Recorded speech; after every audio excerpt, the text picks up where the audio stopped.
You let one ant stand up to us, then they all might stand up. Those puny little ants outnumber us 100 to 1. And if they ever figure that out, there goes our way of life. It's not about food.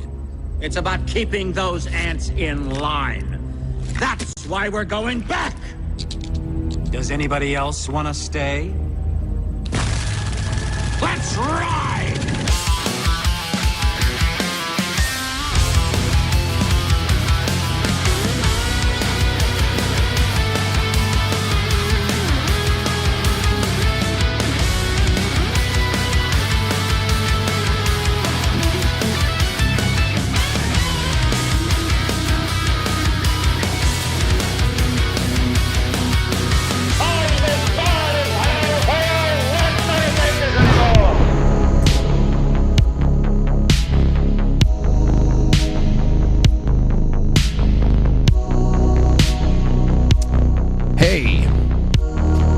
Everybody, it's Mischief Night 2025. It's a Thursday evening. We're gathered together at 7 o'clock on the East Coast. It's the only time zone I abide by which I abide. Anyway, I am just so happy to be with you tonight, and I think we're going to have a good time because we have two slightly retarded guests coming on to join me and join forces with my retardation as well. And that is my good friends, Top and Raven of the Nephilim Death Squad. We've become good friends over the course of 2025, and that is one of the many things I have to be grateful for this year.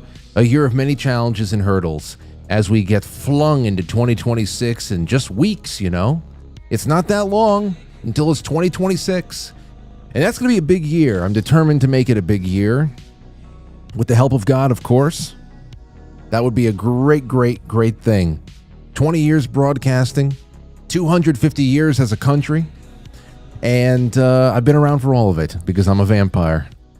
Anyway, like I said, it's going to be a good night tonight, a good night tomorrow night as well. I'm going to be live, ladies and gentlemen, tomorrow night for my father's Halloween party. I just want to revel in the atmosphere of it all. I'll be in costume. I'm sure, I asked my father, I said, is there any place that I can set up my computer and stuff? He goes, set up wherever you want.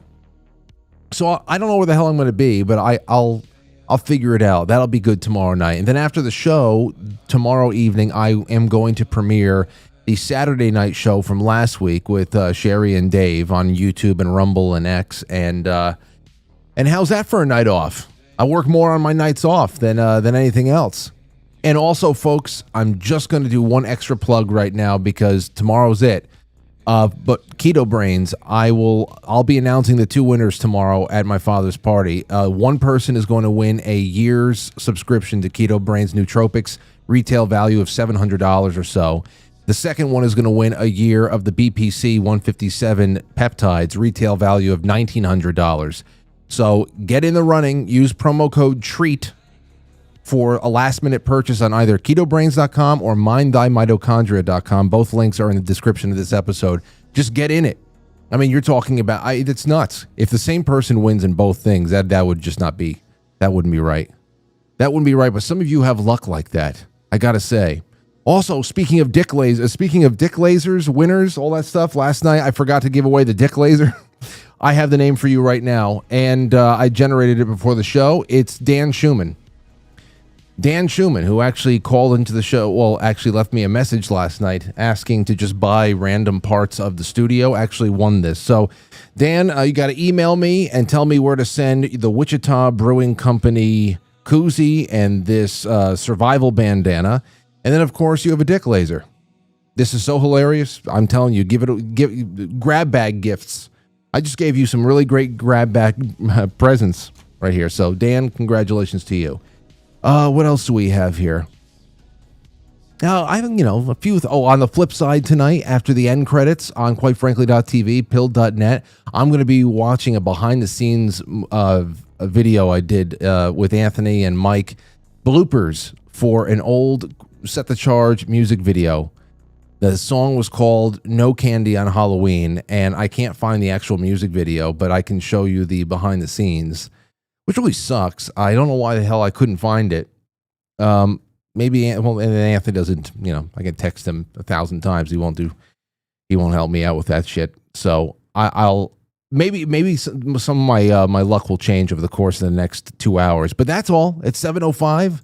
Had a couple of things I wanted to get out of the way. There are some other things here I think it would be really fun to talk about. So maybe I'll just bring the guys on, shall we? Let's do this. Let's bring on Top. Let's bring on Raven from their studios down in America's basement, Florida. Hell, how you guys doing? What's up, dude? We got all jammed up. We were just watching you live on YouTube, and then I'm like, why do I hear Frank twice? Yeah, we got lost in the show. It was a good show. Well, we love the show. Well, dude, you guys are just sitting in the waiting room there. I said, what the hell am I letting them wait for? Let's just bring them on and start this shit. Don't worry about us, dude. We're no big deal. No, we want to know. Yeah, we want to know about the dick lasers. So yeah, what's up with that? Yo, listen. This is hilarious. I was on Instagram one day. And I was scrolling, and all of a sudden I saw this video, a reel of somebody just projecting a laser dick onto somebody, and it's like trying to wonder where it came from. I said, "What the hell is this now?" So I clicked on it. It's a laser pointer, and I said, "I don't even care. I don't care. I have to reach out to the company. I have to at least get a promo code made for my audience, because this is like, it's joke gift season. You got to have stuff like it's only $20 too. So you guys want one? I'll send you two. Please send us to. Well, this is a Christian show, but we have room for dick lasers. I just thought it was much more nefarious. I said 2025. I don't know what sort of technology they developed. Yeah, I mean, is it I don't. You know what? If it was an implant or something like that. Is it a Jewish dick laser? Is it circumcised? No, they're actually. Star of David. I think that they actually all do look circumcised. That's interesting. You say that. I didn't even think about that right there. It's subversive, right? It is. I didn't. This is awkward, but I guess I can introduce my new startup company. It's uncircumcised dick lasers. You go to poplobster.com. It just kind of looks like a rolled joint. It's like, what's going on, Frank? I don't know. It's good to see you, man. Is this the first time we've spoken since the Jamboree? In person, like face to face. In person, well, in virtual person, yes, it is. And I got to tell you, man, after the Jamboree, it was fantastic. I've implemented so much of what I learned from your experience from the Franklies and seeing what you did for them, and we rolled that into our plans for Bohemian Grove in a really big way. So I don't know if you've noticed, but we're in another new studio. Then don't ask us where the money comes from. Shout out to General Flynn. And so we've got another location, and we're going to be doing, I learned from you. I said, this VIP experience that you did is wonderful. It was intimate, and it seemed like the Franklies liked it so much, being able to hang out with each other and the community and you and all the people that you've taken along with you on the way. And I said, we should do something similar, because the last time I really got so caught up in the entertainment of it. It's got to be a show. It's got to be constant. Boom, boom, boom, all these performances. And I said, these people want to hang out with each other and the community that we've built. So thank you for setting such a cool example and throwing such an awesome event, because I learned a lot, and we're going to do the same thing for our people. It takes a little bit of the stress off of the whole thing, and actually makes you a little bit more excited that the main focus is just being with people. And that's the real antidote to everything that we're dealing with right now in the world, is that even the way that discourse online has completely just destroyed our ability to exchange basic ideas. Nobody knows, the in-person experience is not very highly valued or readily available these days. And it's really just great exercise to feel that relief. It's like cracking a knuckle, to just be like, wow, this is the way it used to be. I remember going to the shopping malls and having it being buzzing, and now it's just like I don't know, but that's great. And I also want to thank you again for that night here in the studio, for the VIP night.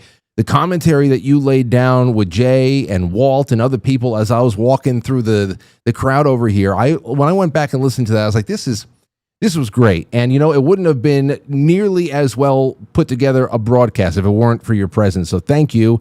And Top, I can't wait for you to experience it next time too. Oh, absolutely. I'm actually going to be in New York next week, or no, in 2 weeks. You said 4 days, right? Like 13th through November. Yeah, for 4 days. So I'm gonna try to budget my time wisely. I don't know what you're doing, Frank, but I'll let you know. I feel really bad. I feel really bad. well, you should. But it was It was my wife's fault. My wife. Good. Okay, there you go. There you go. Jill, that's it. Well, it's all right. Don't worry about it. We've only just begun. So listen, I've got some things for you guys. Before we get into creepy stories, I just wanted to, did you guys hear about this jailhouse insemination scheme that didn't work out too well? No, I didn't have anything to do with dick lasers. No, not at all. But it's crazy. So listen to this. A Florida jail inmate who conceived the baby from a male prisoner she never met face to face told her mother that getting pregnant was her ticket to freedom and a financial settlement.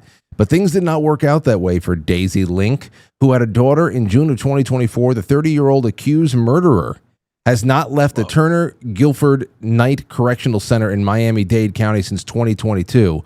And essentially, she had exchanged for bodily fluids inside of this this prison, and she thought that was going to get her out of jail.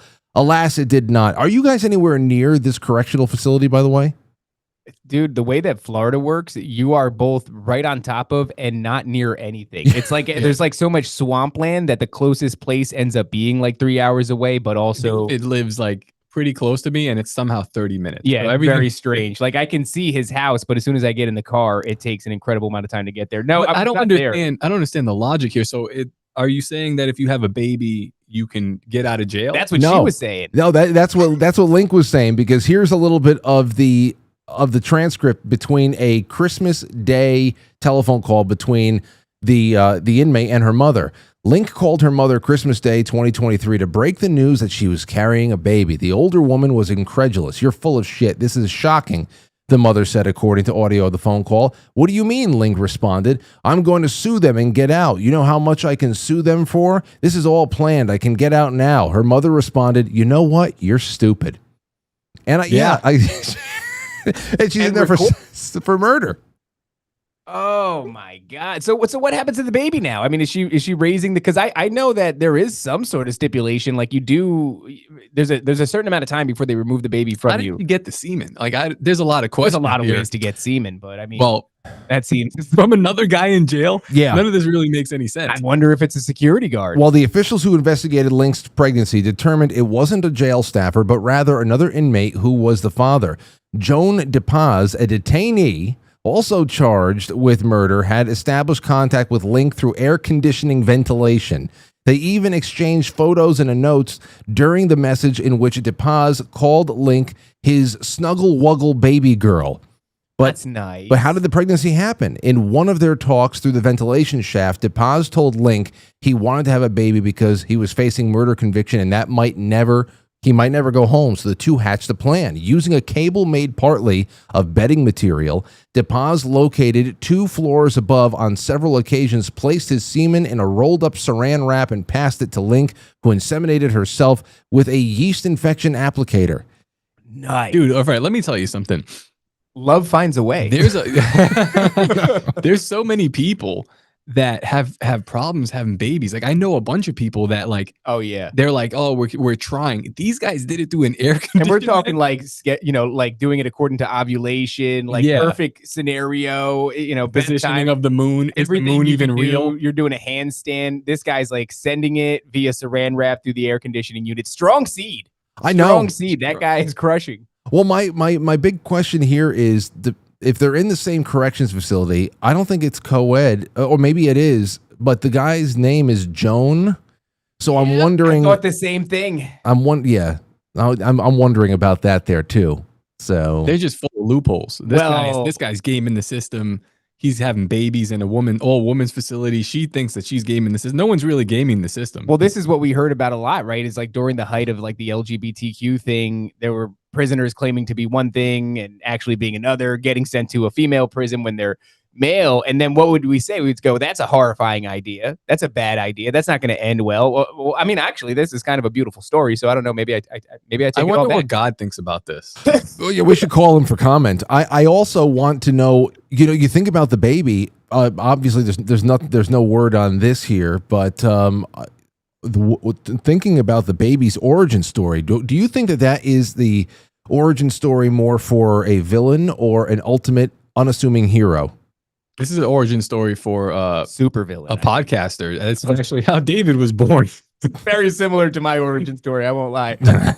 No, I mean, yeah, I think, and that's really a synonym, like villain / podcaster. Yeah. I would say is really kind That's of what I have. That's on my resume. That's a redundancy, actually. So yeah, I would say closer to. It's going to be a real stretch for a good guy to come out of this. I think this person is going to be a good person. I think so. they're going to have to try extra hard, but yeah. They got a chance. Everybody's got a chance. Well, here's another one for you before we to move on to other things. This was on page 6 I read today, and it has Kim Kardashian in the. Why are you reading the newspaper? I saw it just bouncing around because she has a moon landing theory. I look for things like moon landing. I look for UFO. I just want to see what's going on in spooky world. And then I see this. She insists that the moon landing did not happen as she spreads crazy conspiracy theories. I am now sold on the idea that it did happen. Yeah, I know it's one of those boomerang kind of a things. Yeah. No, I know exactly what's happening here. This is a layered conspiracy theory, and this is an op. So she just had a brain aneurysm. Did she really? Something like that, right? Did you just make that up? No, maybe. No, I'm pretty sure she did. No, they found some kind of like a bulging vein, like an aneurysm. It didn't burst, I don't think, but I think it was up. I saw that headline. All right. Right. So they're gonna blame her actions now on her brain worm, the brain aneurysm worm, and they're gonna say she's clearly crazy. Something's wrong with her. Therefore, everybody that thinks this is has a brain worm, has a medical condition. All right. Honestly, this is where I'm at. That might be true. With conspiracy. Yeah, no, they want to. I mean, you see how they're no, I mean, it might be true that we have a medical condition. Well, maybe, but they're cornering Candace Owens as well. They're talking about the Baker Act because she's talking about lizard people, right? Which is reasonable. David Icke has been talking about lizard people for the longest time. He's never been Baker acted. He should have been. Probably. But no. I don't know. My conspiracy brain goes to like, they are trying to corner us at this point, and they have no response for the facts that we're spitting. Like, fact, moon landing's fake. Fact, lizard people are everywhere. Fact, there's a lot of facts. So they're like, God, get Kim Kardashian on the case. Just call him sick. I know. Have to give up Kim Kardashian. Listen, she's pulling up. It's almost like when Ahmadinejad, the guy from Iran back in the day, was coming to New York and speaking before the UN. The UN about how 9/11 was pre-planned and inside job and all that stuff, and you're just like, I thought that was George Zim. Oh, yes. Well, that's on another level there too. He's all over the place apparently. But you know, I understand what you're saying with the whole equating. You know, the kind of like crazy by association and who's sharing the opinions as you. But you know, she dropped the Buzz Aldrin stuff, and you know, there are a lot of different reasons why people don't believe in the official story of 1969 and the moon landing. But the Buzz Aldrin things, the comments over the years, those are legit circumstantial evidence. That it really is, if you ask me. What about you guys? We never talked about it. I like when the little Asian girl goes to him, you know, something about like, how come we've never been back to the moon? And he goes, because you little bitch, we never went in the first place. And oh my God, Buzz Aldrin's crazy.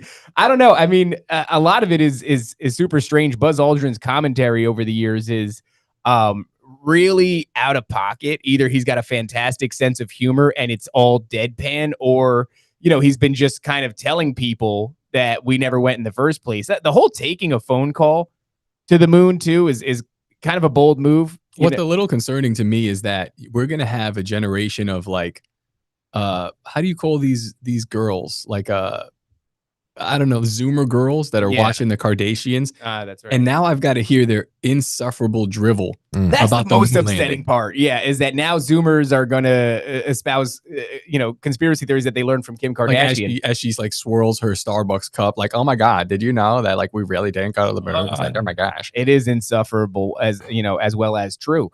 We're gonna have to watch them outpace us on that's what's Instagram. Gonna happen. Yeah, all this work that we've put in for as long as we have, Frank. We're gonna watch people like the Kardashians. They're gonna come along. They're gonna say this one thing, and they're going to be heralded as. You know what this is? This is a direct inflammation against me. Yeah. This is a messages from an attack mom. against you. This is sorry. So we have a segment on our show called Messages from Mom, where my mom sends me like TikToks and Facebook Reels. Oh God, yeah. And it's all the stuff that we cover on our show. See, Netflix, okay, I'm glad you're bringing this up. Because do you suffer from this too? No, oh, absolutely. Do you want it on the lawsuit? I'm suing my mom. Dude, it's not just you get it from everybody. You get it from everybody. People that you've been telling things to long ago before they ever broke away from watching all of the the A&E shows. And they started realizing that real life is the reality TV show, and we're all, I don't know, it's crazy. And what I see right now is, again, some of it is not much younger than us, but it's a lot of newbies. They'll show up, and especially like on TikTok, it's one thing if everybody has to pick up. Sometimes you just have to pick up the baton, and you gotta bring a story. Who cares? You learn something new. You want to talk about it. You think you know how to package it. You share it. But it's just this whole generation of people who take the same old root material. They play it, and then they sit in front of it, and they tell you. They point to their ear. Listen to this part. And they take. Oh my God! Okay, dude. So this is a tenet. This is actually a tenet of messages from mom. And I love my mom. She's an old school conspiracy theorist, but it's very disrespectful. You're sending me stuff that we've already done. We've covered it. And one of the things is, before we play the video, it's usually like a screenshot, and it's a guy like this, and he's like, and we go, is he gonna talk, or is he just gonna point, Because sometimes, just pointing, and then it's like I look at the likes and the views, it's like 100,000, 42,000 shares. You're like, what about, I guess I ain't shit. I guess I should just turn these cameras off. That's it. And throw this mic in the garbage. Well, what Candace Owens needs to pay some respect to David Icke, I think. That's what we got from this. On that level. Yeah. Well, I mean, what she said about Elon Musk not bleeding if he got stabbed. I like that. Yeah, but we said that like months ago. Yeah.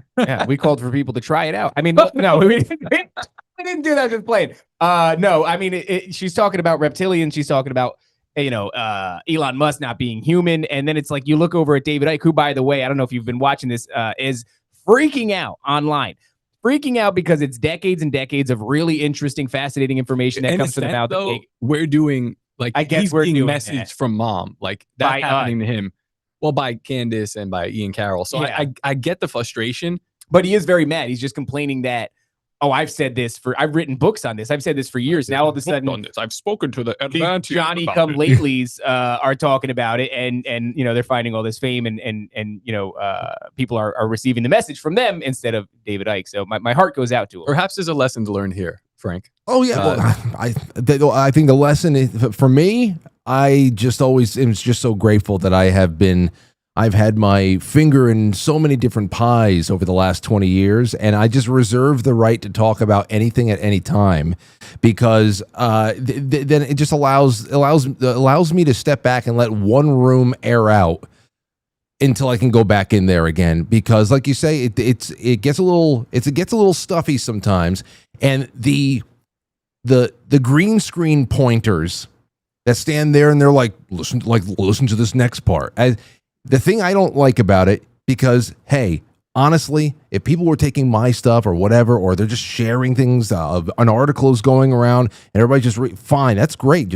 I like that information gets around there. But it's the whole idea that with just the point and a look and look of the eyes, you're telling all of these people, I know all this stuff. This stuff.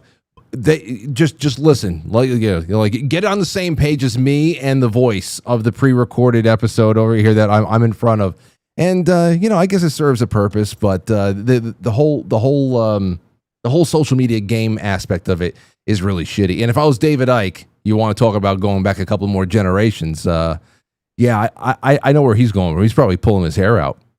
He's like, I got banned from Australia for this shit. He looks rough. David Icke looks rough these days, and I think it's just for the stress. What is he? 80 years old? He must be close to 80. He's 80 years old, but lizard years. He's being sustained by the blood of the reptilians, and they're keeping him young. They have an agenda laid out for him, and he's not yet seen his purpose in this whole game. But he's been doing it for so long. He takes all the arrows. There's so many people that have taken all the arrows before us. And, I guess it could happen to any of us, and we can go viral at any moment talking about one thing or another. And I guess really the reality of the situation is you have to decide, Am I mad about it? Or am I pumped that the information got out? So like, I hear what you're saying, Frank. It's like, you see a thing. It's compelling. Are you pumped that Kim Kardashian is giving this information out? Yeah, dude. Yeah, I'm No, pumped. you're not. No, I'm so happy that like, people are questioning big events like the moon landing. Big Moon. Big Moon. I'm glad that people are questioning Big Moon. And I'm not happy about it. Like, especially with the no, I mean, if you really start to break it down and think about the symbology behind it as well, the triple moon, right? The crone. Oh yeah, the witch. crescent moon, the full moon, and the other crescent moon. It's the maiden, the mother, and the crone. Yeah, that's interesting. And Anna Paulina Luna. Well, Kim Kardashian is like, she is the witch. Moon-faced as well. Well, her mother does the moon face thing. You know what's really weird about the Kardashians is What? they all have the same face. Like Kim, I know they're related. They but nailed it with the surgery. Yeah, they did. There's like a Kim Kardashian face you can go and buy. Oh, everybody's. There's something that's going on and I know that Ozempic has a lot to do with it, with this new kind of gaunt, sunken look. But yeah, there's the old plastic surgery face was more of like a kind of like a feline face. Everybody starts looking cat face. Yeah, they look like cats after, like big cats, like safari cats. And then that was the old one. And then there's this new one that is. They also get the triangle face. They kind of look like praying mantis. Like Madonna went, because of what she did to her cheek. She has this upside down triangle praying mantis face. And then now we're getting, I don't know. It looks like filler. Like I was just talking about it with my wife the other day because my wife. She brought up Bradley Cooper, who kind of has almost like there's like some kind of a filler, or I don't know what the hell's going on. Zac Efron too. Zac Efron is really scary looking. He's got a gigantic face. I don't know what. Yeah, but wasn't he doing? Didn't he do?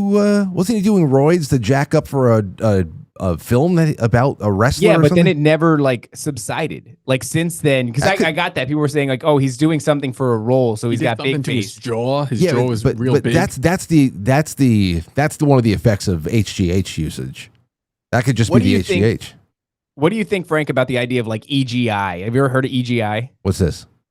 Elite gender inversion. It's the idea that like an overwhelming amount of our celebrities and like political class and all. I like how he says, "What's this?" Yeah. Are actually gender inverted. So they're like transitioned at a very young age, and then they're toted out as the opposite sex, and then one thing leads to another, and we're all kind of worshiping at the feet of gender inverted elites. Oh yeah, we covered a lot of really OG Hollywood anon posts from the Chans a couple of years ago. I forgot what I always loved the Hollywood threads and the ritualistic swapping of sex and gender, especially the maintaining a public image and what it meant. Like you're just saying there, to be able to draw people in to invest in these characters that are essentially tulpas. They're not what they seem at all. And I don't know. What have you guys been covering on that lately? I love hearing about shit like this. Well, David specifically has been accused. I've been accused of being gender inaccurate. Yeah. What they do, they put I was going through a heavy stage, and I, developed, I guess what you would call female breasts. features. Right. Oh, yeah. But I've since lost those through diet and exercise. But people still maintain that I'm gender inverted. But you brought up Madonna. You had and Madonna's tits? like, you had tits. Right. You had tits. Yeah, dude. I mean, sometimes you get tits. I don't know. It's a problem. You solve it. You move on. But Madonna is one of those where she's like hyper muscular and people have long suspected it. Madonna of being problem. You solve it. It's not a permanent situation. Sometimes you go through stages in life. You get tits. But yeah, Madonna's one of those who, if you told me tomorrow is like, breaking, Madonna is in fact a man, and was like, the idea that like Michael Jackson was chemically castrated as a child was something that came out through the tell-all of his doctor. And whether or not you believe that is one thing, but it's something that does exist within these conspiracies surrounding Hollywood, like you said, Frank. So if Madonna came out tomorrow and she was like, I've been a dude. Well, number one, a lot of guys would have to think about, what they've done to Thoughts of Madonna for years and years. But also, I wouldn't be surprised at all if that was the case. It's all upside down, man. Yeah. Well, I'm gonna go dig up those old threads now because that was those are some fun reading nights. Grisly I think stuff. It's just fun. Just the accusation is fun. I like accusing Madonna of being a man. Yeah. As we like gain prominence in this weird little community, I enjoy the accusations thrown at us. I lean into them. So I mean, I'm sure they have fun at their eyes wide shut parties. Yeah, there's a whole bunch of people on Twitter who think that we are feds, and so we immediately. Where'd they go? You guys there? As soon as they talk about them being feds, I lose I lose connection to them. What the hell just happened? Oh, you guys back? Are we good? Yeah, as soon as you start barking about being feds, I lose connection to you. That's so funny. Oh, yeah. That was General Flynn. He does this. So he doesn't like it. He doesn't like when we talk about it. But I just want to give him, a shout out when I can. But yeah, the idea in these corners of Twitter are that we're feds. We actually talked to a guy that came on our show, and he said, I'm in a group chat with a bunch of other podcasters, and all of them suspect that you guys are feds. So now at Bohemian Grove, at the start of it, every time we thank General Flynn for all the hard work and all the funding, and we're contractually obligated to, but that's but I would do it even if we weren't. Yes, is what I'm getting at. Out of respect. Yeah. I agree. You can start thanking Josh Hammer as well. That's what you do. Shout out to Josh Hammer, Dan Bongino. Thank you, Director Patel, everybody. Yeah. I'll see you in Valhalla. Oh no, my God! I know. Yeah, just drop every name you can. What else? Okay, so listen, I've got some things here. I would love to throw some spooky stories out into the middle of the table here because I've got quite a bit that has come in from this audience alone, and I don't know. I think it might kick up a lot of good conversation between us. So let's do it, shall we? Yeah, I'm into it. I mean, it's spooky season after all. I think these kind of stories are really important too. You're talking on the topic of people's supernatural experiences, and this is like part of our show as well. We have it's Nephilim Death Squad, but within it, we do Bible studies, we do interviews. This is probably one of my favorite things that we do.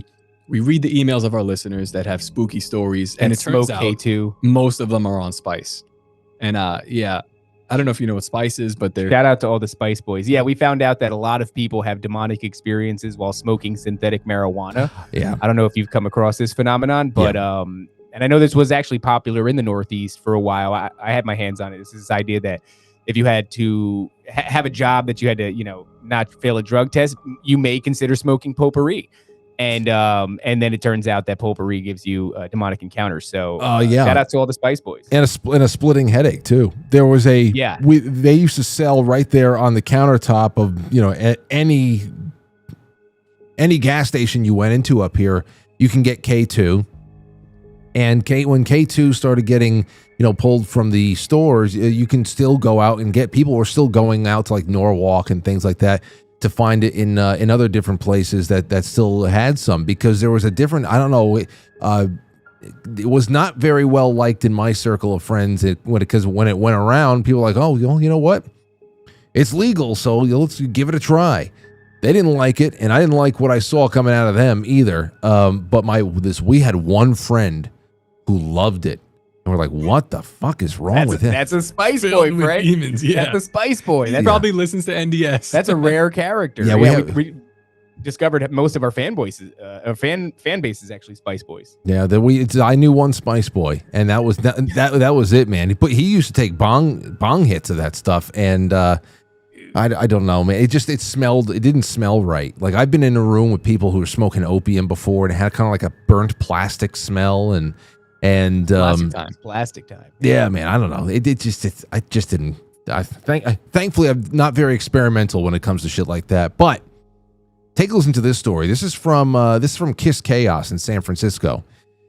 She says, Frank, so many years ago, maybe 30 years ago, I was driving with my ex, and we were talking and laughing. We would get to a 4-way stoplight, waiting for it to go green. The light turns green for me, And I turned left at that moment and felt an arm grab my shoulder, pull me back in the car seat, in which I hit the brakes at that point. I look at my ex, and it was not her.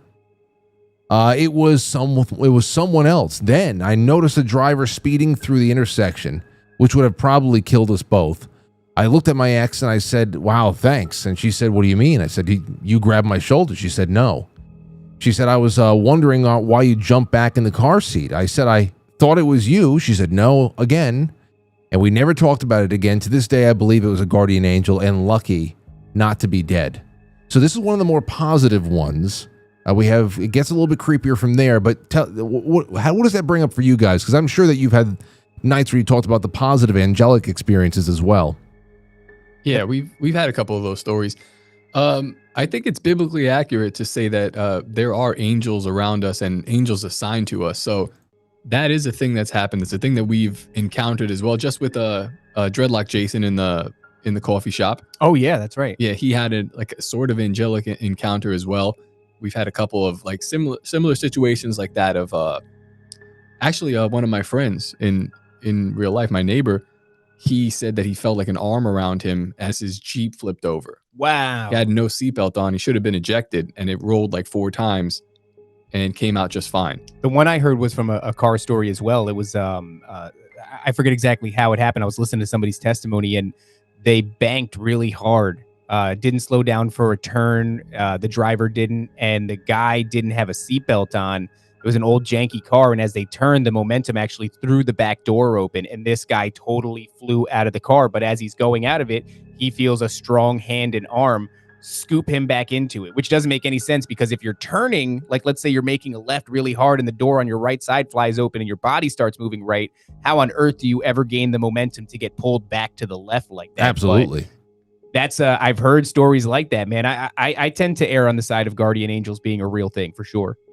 I wonder if they're supposed to interfere like this. That's the question. I wish I had a little bit more insight into the protocols and when a celestial being like this would know that they have the green light to go in and do so, and for what purpose? Is it to preserve somebody for a future action?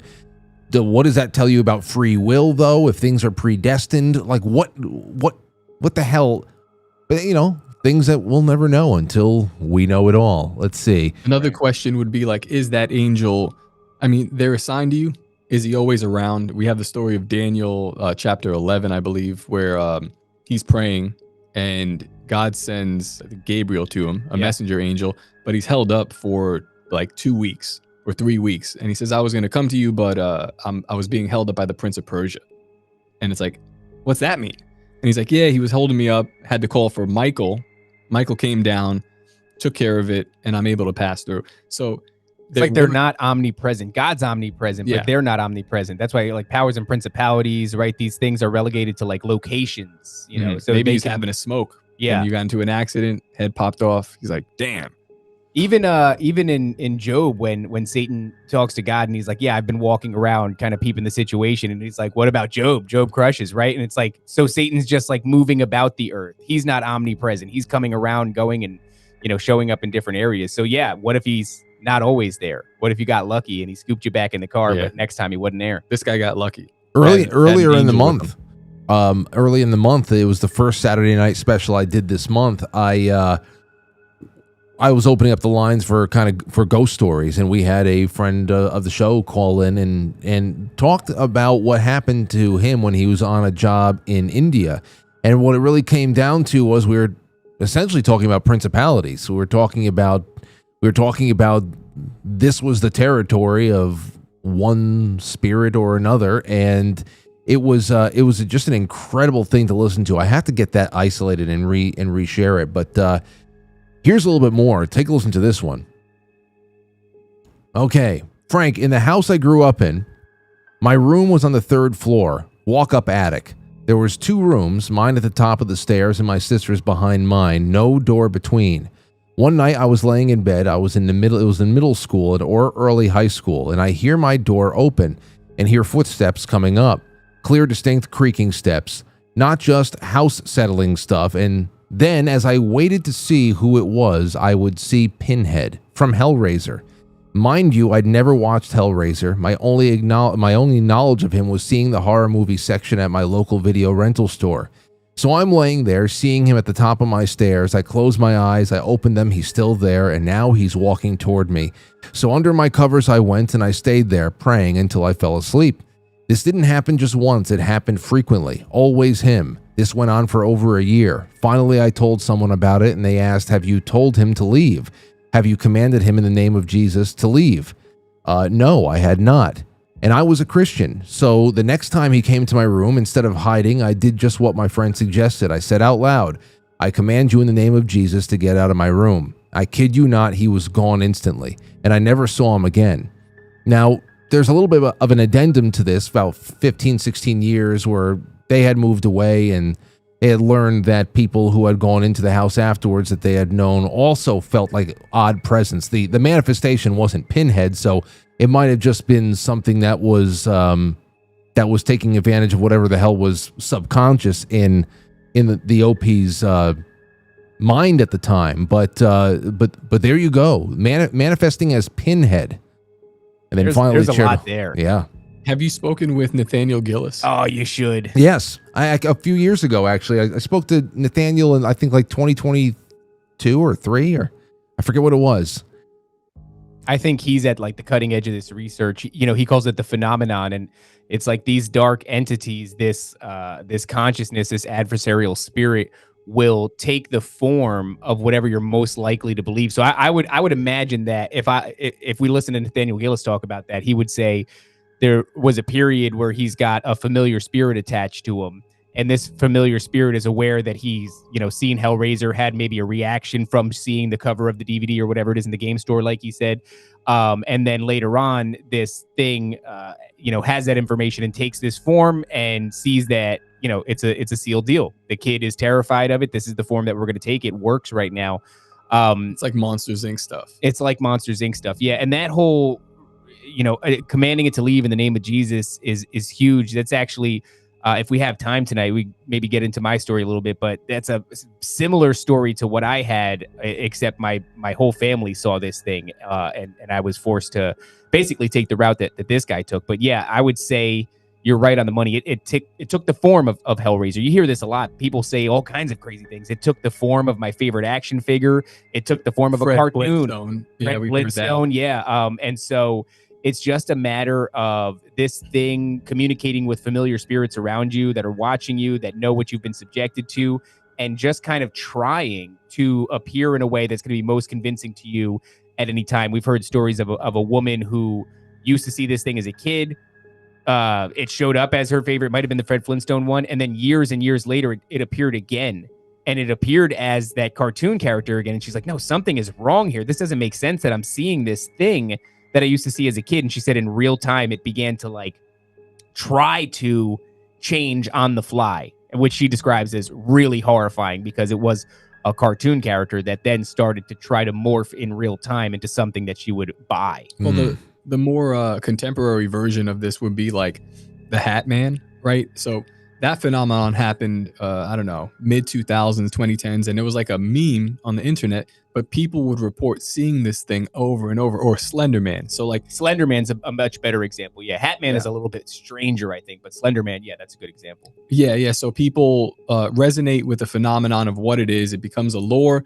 They create the tulpa or the egregore in their mind, and then it replicates itself over and over again because that's what seems to work. And that's what it seems like that when we're dealing with this type of phenomenon, that's what they're most concerned with. Yeah. Like, what will you believe? What could I drag out of you, whether it's louche or maybe it's convincing you to do something or act in a certain way? And by the way, I think that's exactly what we're seeing when we see the UFO phenomenon or the alien phenomenon. If you go back to the whole Aleister Crowley and Lamb, that's kind of the first depiction of an alien gray that we get. And from that moment on in history, we then get inundated by Hollywood with this constant idea of UFOs and aliens. It becomes like this really big cultural movement, and now it's so well fleshed out by the propaganda machine. It's shown us this alien visage in so many different ways that I think it's no wonder people experience alien abductions at the rate that they do. I would say it's the same phenomenon It's just presenting itself in a way that you're going to be convinced by, and you've been convinced by the propaganda machine. Well, you also, guys, remember not too long ago, we had this. Well, when you talk about Slender Man, that's one of those situations that you always think about the involvement of human consciousness and where we are, what we're able to manifest if we put things together. Because Slender Man was born on those creepypasta message boards. You know, this is a person that was just created by internet users, and through collective consciousness, it seems, all of a sudden started getting spotted everywhere. And it got to the point where some kids tried to kill other kids to appease this entity that, at least in part, had its lore had been created on internet boards. And then not too long ago, I don't remember. You guys remember that there was this this image of this guy, this man's face that apparently everybody was dreaming of. Have you dreamt of this man's face? People are reporting that this man is appearing to them in their dreams and stuff. Now that campaign in itself is obviously probably just a seed planting, but still, there's a lot of these things that happen collectively when you put human consciousness in there. And I mean, you think about even more innocuous things like Ghostbusters, the Ghostbusters movie. I mean, it's the Stay Puft Marshmallow Man. You choose the form of your destructor. That's the message at the end of there with Zool. So Gozer. Dan Aykroyd knows his stuff, man. Oh, dude, he does. The Dan. If anybody out there has any time late night, you can't go to sleep. Some of the best episodes of Coast to Coast to listen to are the Dan Aykroyd episodes. Those and the Malachi Martin ones, fantastic, especially this time of year. Really quickly on the topic of Slender Man, yeah, you're correct. It was actually two young girls. I believe they did murder another girl, and it was at the behest of Slender Man.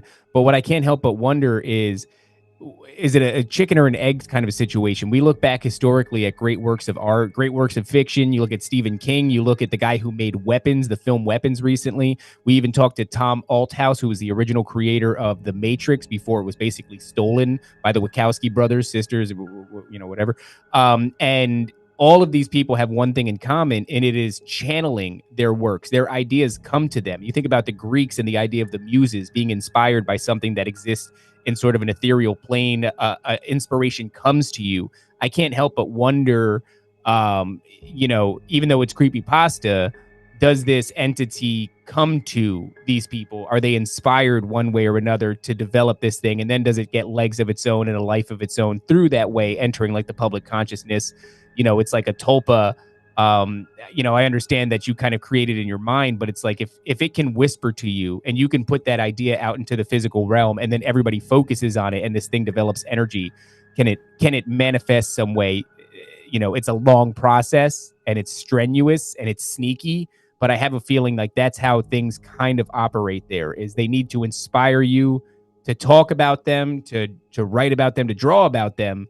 And then eventually they can, once they've really kind of permeated the public consciousness, start to manifest in some real way. Let me ask you guys about familiars in particular, just from what you've uncovered and what you've learned over the course of your conversations. I have my first exposure to the whole topic was when I was reading up on devil worshipping groups. Black witch covens who actually want to sell their children's soul on their child's behalf, like as infants, to actually like pledge the soul of their child. You wonder, can that even happen? Does the person have free will? Can the baby's soul be pledged on behalf? I've heard that they can be compromised in very, very serious ways. And that one of the things that are done in those covens, especially when children are involved, is that each child through these rituals are assigned a familiar. They're assigned a demon, as we would be assigned a guardian angel. So aside from any kind of a ritual assignment, what have you guys come to know familiar? How do familiars become acquainted with people? Is it through their vices? Is it through anything else? What? I mean, I think that you know, demons are a little bit different than familiars. You know, the Bible calls them devils, demons, and unclean spirits. So I think that the spiritual realm is as densely populated with an array of different creatures and beings as the physical realm is. I think demons being the disembodied spirits of the Nephilim more than likely. But then as far as these other things, devils, I would imagine, are actual fallen angels. Unclean spirits, I think, is probably what familiars fall into. And I wouldn't know necessarily how they're assigned. I would say you can be assigned a demon if you sin or if you experience great trauma. And through that trauma, a doorway is open to you and these things can gain access. And then from there on out, it's various levels of oppression. But as far as familiar spirits, I kind of think they're just there all the time. You know, the spiritual realm exists parallel or overlapping our realm. And so its inhabitants just exist around us all the time. And I kind of look at familiar spirits as the great snitches of the spiritual realm, where they're focused on us. They have nothing but time, and they are sort of the messenger class for these demons. They're the ones that share all the information about us, our vices. It's like they don't read minds. I don't believe they actually have access to your thoughts, but if they're watching you constantly and you're also emitting energy in different ways, like, you know, how different emotions can emit different frequencies and things of that nature, they don't need to read your mind. They can just sense the state that you're in, and they can see the things that you've been subjected to, and they're quite clever because they've been around for a long time. So it's almost as good. There's also something to do with blood that they exist in, or they rely on in order to, like, so if your mother practiced witchcraft, there's a good chance that you're going to be dealing with something in your lifetime that has to do with witchcraft. Generational iniquity. Yeah, it's a generational iniquity that's passed down. You know, it says like up to 7 generations, unless you stop it. There's a way to that's called like deliverance ministries. That's like a prison sentence in North Korea. They do generational sentences. Yeah, do that in North Korea? Yeah, where do you think they got the idea from? Yeah, brutal. So yeah, there is something to that. You can cut that off, but I think that they do operate. I think they operate within the bloodline. There's something about that, which is why this is a seed war. We talk about Genesis 3:15, Genesis 6, and the fallen angels, and they're basically lust after human woman, but they're using the seed and the blood to transmit power, or I guess like relay their authority within the human realm and who they have authority over it. And it's unfortunate for us because I think most of us, you know, we're born and we're just restarting, or not restart. We're starting fresh. So we don't know the game. Yeah. Well, I think, you know, I don't believe in reincarnation, but we're starting fresh. We don't understand the game. These guys have been playing the game within the generational bloodlines for a long time. They're preserving them. They're expanding them. They're also contracting, getting kicked out, but we don't really understand what they're doing. And so these ideas of familiars might actually be attached to, not only the demons might have access, you know, because of generational iniquity, but the familiars might be something that's attached to your own family bloodline. So I would say that there's a lot of different ways. But as far as them getting assigned, I'm not too sure they even have to. I think they're just there watching all the time. Watch them. You can watch them replicate through other means. Like, you know, when you look at, I don't want to get you off YouTube, but like, you know, a certain movement and, a certain action against younger people. Oh, you're talking about like parasites? Not just parasites, but I mean like you know, molestation. That's like passed, and then that's passed down. Yeah, it's like a physical touch that moves into somebody's life, and then you'll see the ramifications later on. And so that's a familiar spirit as well. It gets weird, dude. It does. It does. That's why it's long since due to watch Twin Peaks again, because I just want to get myself to the point where I can watch season 3 again, because that's where I really think that when you talk about weird, it's unsettling weird, where it's so unfamiliar. You want to talk about familiars? It's so unfamiliar to everyday grind here on Earth. I think that it's just I don't know. It keeps me awake sometimes at night, because it's just all eventualities. Okay, here's another one. This is a real short one from HR Lass. It says, Frank, I wrote the following Rumble comments and repeated it here. In the early 1980s, living in Barstow, California, I had a creepy experience. I was letting my dog out late at night, and I saw the silhouette of what looked like a humanoid with big wings flying just above the streetlights. Needless to say, I was scared out of my mind and quickly went back into the house. Not long after this sighting, I was at a party talking about the experience, and a guy said, "Oh, I saw one of those gargoyles too, come out of a hole in the desert." Apparently, that isn't that uncommon in the desert. I've heard desert portal stories that are really fantastical. When I think of California in the 80s, I'm thinking, is it one of the last condors that they saw? I don't know. But the use of the word gargoyle is pretty interesting. What about you guys on the cryptid front? How's everything been going over there with you? I mean, I used to live in Vegas for a while, and what I can say is, having lived in New Jersey, New Jersey has a lot of forests and everything, and I lived in an area for a time right on the border of upstate New York, and heavily wooded, mountaintop, small town, very quiet, very dark at night. I had a spooky feeling, when it comes to the woods. The desert at night is a totally different feeling. I remember distinctly being like, "Oh, the devil's out there." Spending time in Vegas and looking out into the desert once night fell. Vegas is a weird spot because it's basically in the middle of nowhere. There's nothing around it. If anything goes wrong, those people are totally screwed. Unsustainable.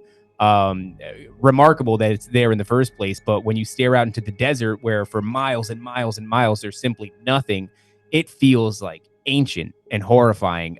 So yeah, I mean, it reminds me of that story from Mother Horse Eyes. Mother Horse Eyes, for those people who aren't familiar, is a very strange story. It kind of seems like it might be a work of fiction, but the elements within it overlap with reality so much that I often think, like, truth is hidden in fiction. And this guy says, he never calls it fiction, but he says, "Look, these are these stories that I experience, heavy drug use, and I would go into these states where I would live different people's lives for a short period of time. This is an amalgamation of those, and one of them is of an ancient man in the deserts who basically is like set upon by a sort of a winged gargoyle demonic creature." I don't know. I mean, it's hard to say. We talked to Faceless. Yeah, same story. Faceless is a good buddy of ours. Green ski mask. We don't know what he actually looks like. Great merchandise. But he used to live out in that area. And, long story short, he spent some time, because there's nothing to do out in the desert, exploring these water runoff tunnels. And him and his buddies are walking in this tunnel. They're setting off fireworks. It's blowing their eardrums out because they're in concrete tunnels doing it. And suddenly they all get this really unsettling feeling, and everybody turns tail and starts running, and his one buddy immediately rolls his ankle, so he stays back to help him. And all of a sudden, as their friends are long gone, they hear a noise behind them. They turn, and from the bend in the tunnel where they just were, this long, lanky, pale, some people call it like a crawler, the rake, the supposed rake. That's a lot of what it sounds like. I mean, there are rakes, there are skinwalkers, which is slightly different. That's like a Native American witch doctor kind of a deal. Yeah, I think what he saw was a rake. I think so. We showed him an image of what a supposed rake was, and he freaked out. He goes, "Oh my God, that's the thing I saw." So it looks at them from around the bend and then pulls back. Him and his buddy hightail it out of there to the best of their abilities. Faceless is dragging him in a headlock position because the guy's ankle's twisted. And they didn't talk about what they saw. They finally get out of the tunnel and they get to the pickup truck. They jump in it, and the friends are waiting for them ready to go. And they're panting. They're freaking out. Everyone's like, "What's the big deal, man? What's going on? Like, what just happened in there?" And then all of a sudden they start describing the story. Faceless starts, and he's like, "We heard a noise." And the other guy picks it up. He's like, "We look behind us." Faceless picks it back up, and he's like, "And we saw like a pale head." And the guy's like, "and a long torso." And it was like emaciated looking. And he's like, "and the thing had long arms." And they're going back and forth ping pong style. And the way he said it, I really believe him. He's like, as we finished each other's story, that was the confirmation that I knew he had definitely seen what I had seen. By the way, when they drop Faceless off, the next morning he wakes up and his dog is twisted in half. Yeah, like he describes it as like something with just huge hands, a tremendous amount of power. Takes it, it's a smaller dog, and corkscrews it and rips it in half, dead on the lawn. Nothing else done to it. It wasn't consumed. It was just twisted and left. he said he had a large pit bull and that this was inside the fence and that, the dogs kept the coyotes away. There was no predation. And he was like, the amount of strength that it would have taken to do this to his dog. Yeah, I mean, it wasn't the larger pit bull; it was a smaller dog, right? But the larger pit bull like kept the coyotes. How do you take a dog and you'd have to like spin it a bunch of times and then like rip it apart? That's insane. Yeah. Later on, he would meet somebody who was kind of like of a spiritual, disposition, who said, "I can tell that there's something attached to you, something followed you, something took something from you recently that was very meaningful to you, right?" And he was like, "Dude, what?" Like, well, I think the more significant part of the story as well is that like, as they're running away, it seems that his friend got like touched by whatever this thing was, this rake or entity or skinwalker, and the dude's life, like to this day, he'll tell you his life is a mess. Just that's what the spiritual guy said. He said it took something from you because it couldn't get to you. You're being protected. The other guy that you were with, it got to him, and he's like, and that guy in shambles. Life is horrifying. He's basically hopeless. He's on drugs. He's in and out of jail. So. Really horrifying story, dude. I mean, that's it is horrifying. It's war. When the more you get testimony like that, the more you realize this shit is warfare. And if you're blind to it, and that's the thing that when you're fighting the unseen, you're playing by different rules than what we have over here when we go to the bank or when we're online at a movie theater or something like that. There's different rules. There's different etiquette. There's just all types of laws that govern this world beyond what they can do to us, what we can do to them, how to shield up. And it's just, I wish that we had more education on this as children. I really wish we did. Here's one more, at least one more, because I want to hear. I think David, I want to hear a little bit more about your personal story with like the 15 minutes that we have left. But sure. Listen to this one. Here's a lost time story. Frank, if you throw it at me. A friend and I were traveling to Rodanthe, North Carolina, on the Outer Banks. This would have been around 2009, 2010, maybe. It was about 5-6 hour drive that would have put us on the island around 10 or 11 p.m. There used to be a long bridge once you were on the island that took you from Nag's Head to Hatteras Island.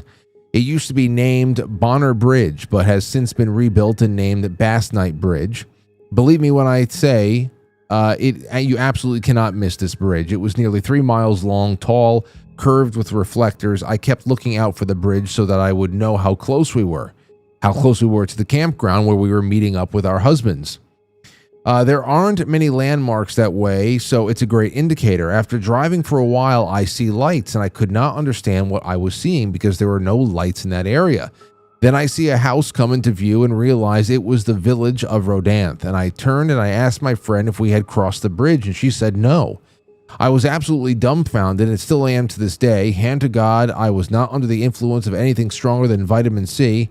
Frank, I swear something supernatural happened, and the only explanation I have is that Bermuda Triangle shifted 700 miles that inland that day. I've never had it happen again, and I know of no one else that has experienced it other than us two.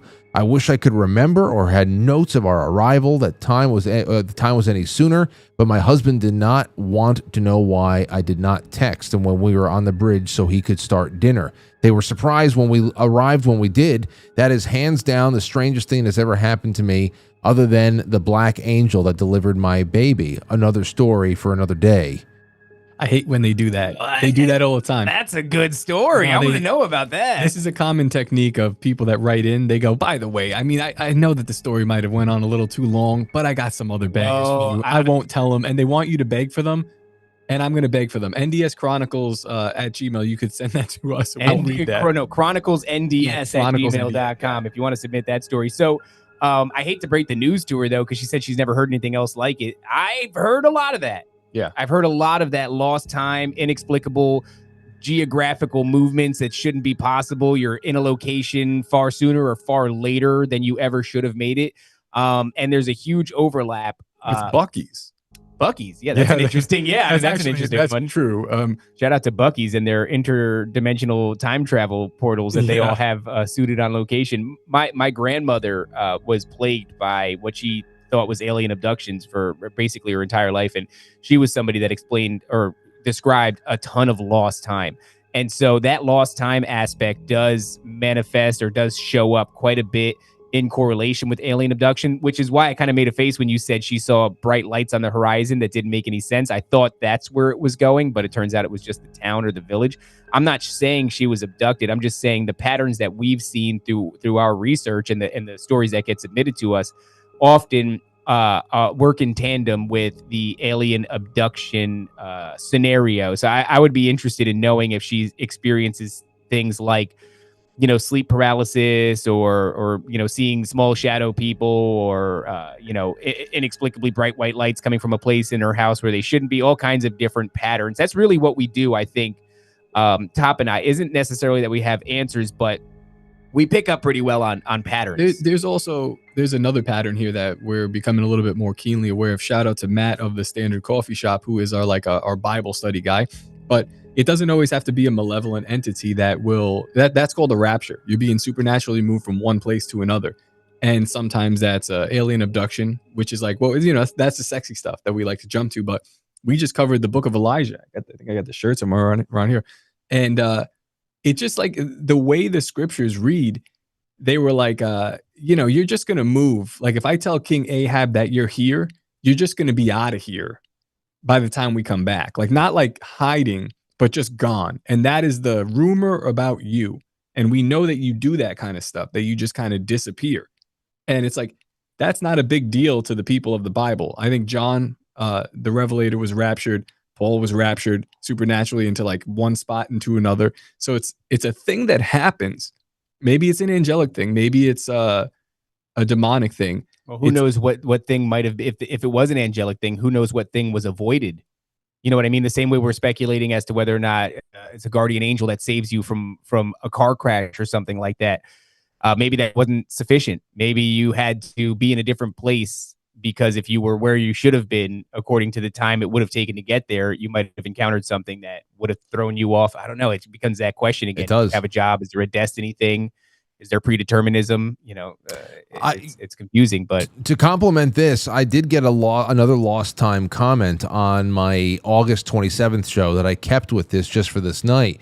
And it's very short, 3 sentences. Ban everything. 5580 said, Frank, my older brother and I had over 3 hours of missing time in 1973 after a bright blue metallic orb hovered above the truck that we were in. We saw 3 saucers in the 1960s near our home.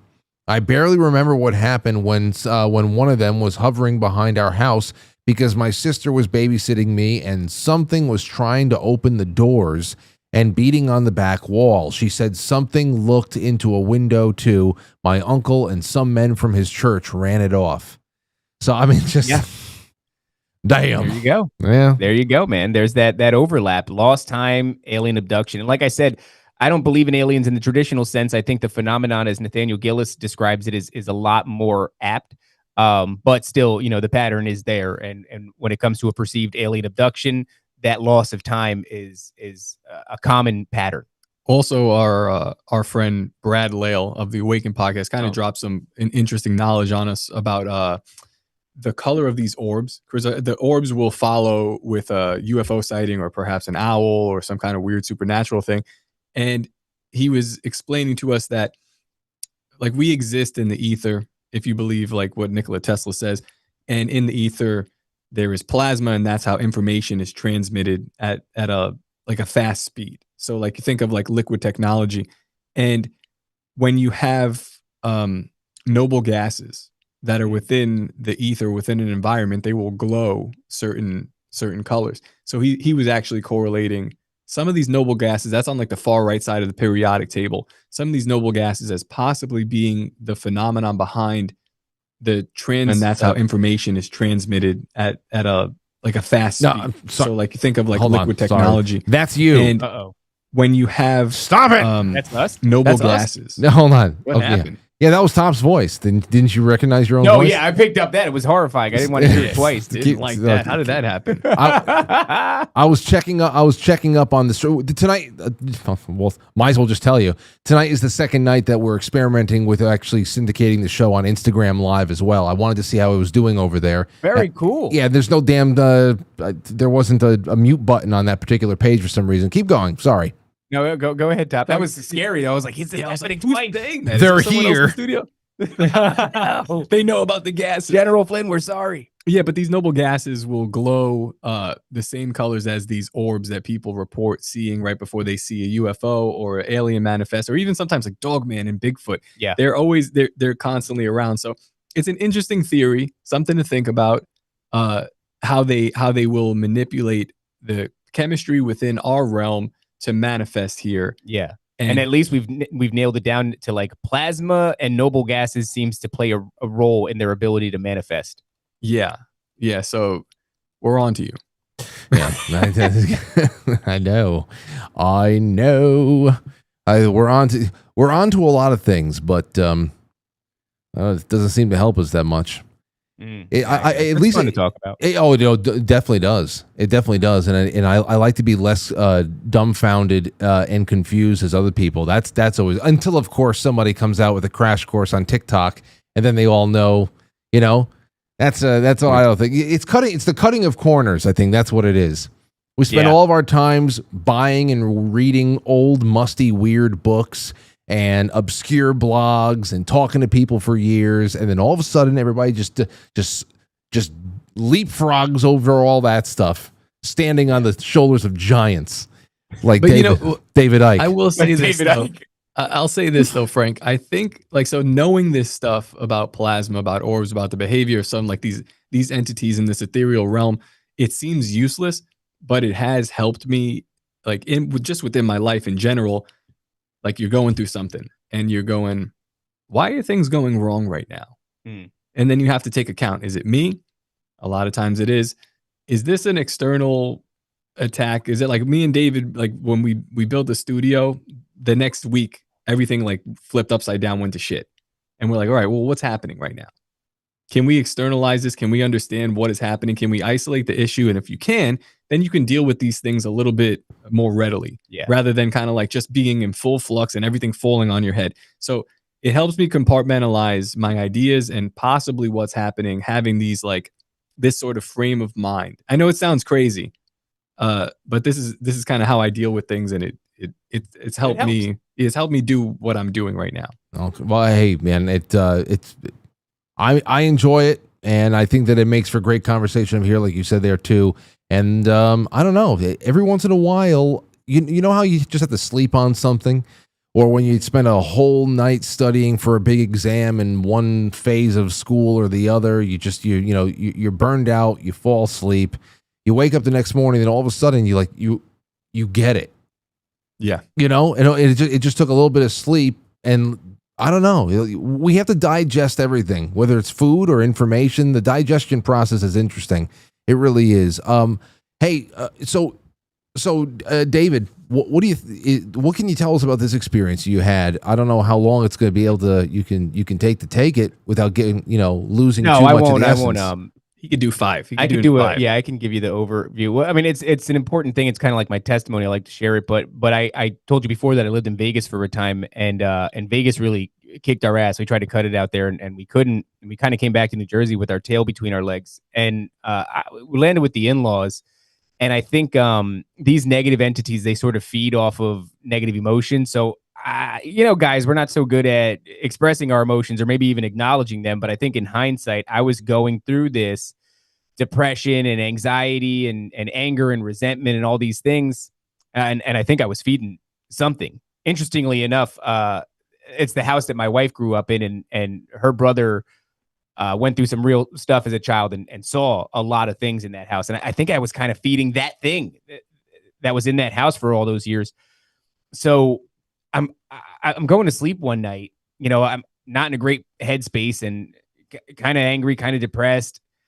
And I'm having this thing. It's funny. Growing tetas. No, I think the stress had me losing weight. So I wore it well. And so this night I'm going to sleep. It's interesting because science has a name for this. It's such a stupid name. They call it exploding head syndrome. I would recommend anybody look it up. And it's like when science gives a name to a thing and you go, oh, okay, somebody understands this. They don't understand it. Exploding head syndrome is where you wake up, and some of the audience might know this, to like somebody screaming your name or like loud, inexplicable bangs that aren't real. They're happening like psychologically. Oh, So I've I'm had that. waking up. I've had that shit. Well, I don't think it's exploding head syndrome. That's a stupid name. I think it's something else. And so these things, they like start off slow, right? Like you're feeding it with this emotion. It's stressing you out. It's a reciprocating relationship where it's nudging you to get deeper into these emotions. And then it does things like this. So, I wake up one night to just bang, bang, bang, bang. And somebody's at the front door. And so I jump out of bed and I'm, slipping in the spare room on an air mattress because we just landed from Vegas. And I get up and I look out the window and nobody's there. What the hell? What was that about? It sounded like somebody's banging on the door. So I go back to sleep. As soon as I drift off, bang, bang, bang, bang. And I pop up and I realize like nobody's getting up. The lights in the hallway aren't turning on. Like the in-laws aren't going to check the door. My wife's still asleep. My kid's still asleep. So I get up, I look, nothing's there. I lay back down going, what the hell's going on? I finally fall back asleep and it happens a third time. Bang, bang, bang, bang. And I go, oh shit. Like that's not the door, dude. Like something is antagonizing me. That was the distinct feeling that I got.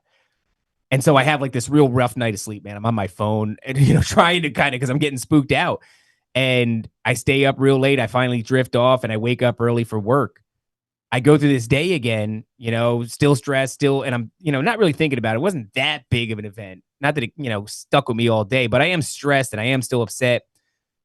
I don't talk about it. Night comes back. I go to sleep and something this time, instead of banging, like pulls my arm off the bed. And I go like, oh, I guess I'm kind of like spasming. Sometimes you fall asleep and like you'll jerk a little bit. And this is kind of a big one, but like I'm still kind of, intellectualizing it. So I go, oh, no big deal. Pull my arm back, go to sleep. As soon as I drift off, boom. And this time I'm like, it feels like something is grabbing and pulling me. So I actually get to the point, Frank, where I'm like, I'm using my blanket and I'm got my hands under the blanket. Cause I'm like, if I am just twitching in my sleep, the weight of the blanket might stop me from at least doing it to a degree that I'm going to wake up. Cause I'm trying to get some sleep, man. Like I've not slept well the previous night. So I do that. I finally drift off. Something grabs my ankle and pulls my leg. And I go, shit, dude. And I spend the rest of the night just up on my phone because I'm freaked out. Like that's how sure I was that something. I was unable to go to sleep. I'm a 30-year-old man. And I'm not going to sleep after that.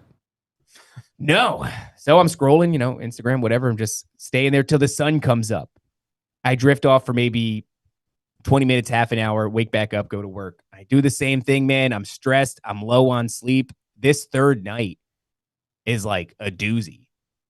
So I get home, night comes, and I fall asleep, and I have this dream, this like nightmare that I can see. I'm not aware of my body in any kind of real meaningful way, but I'm in this. I'm looking.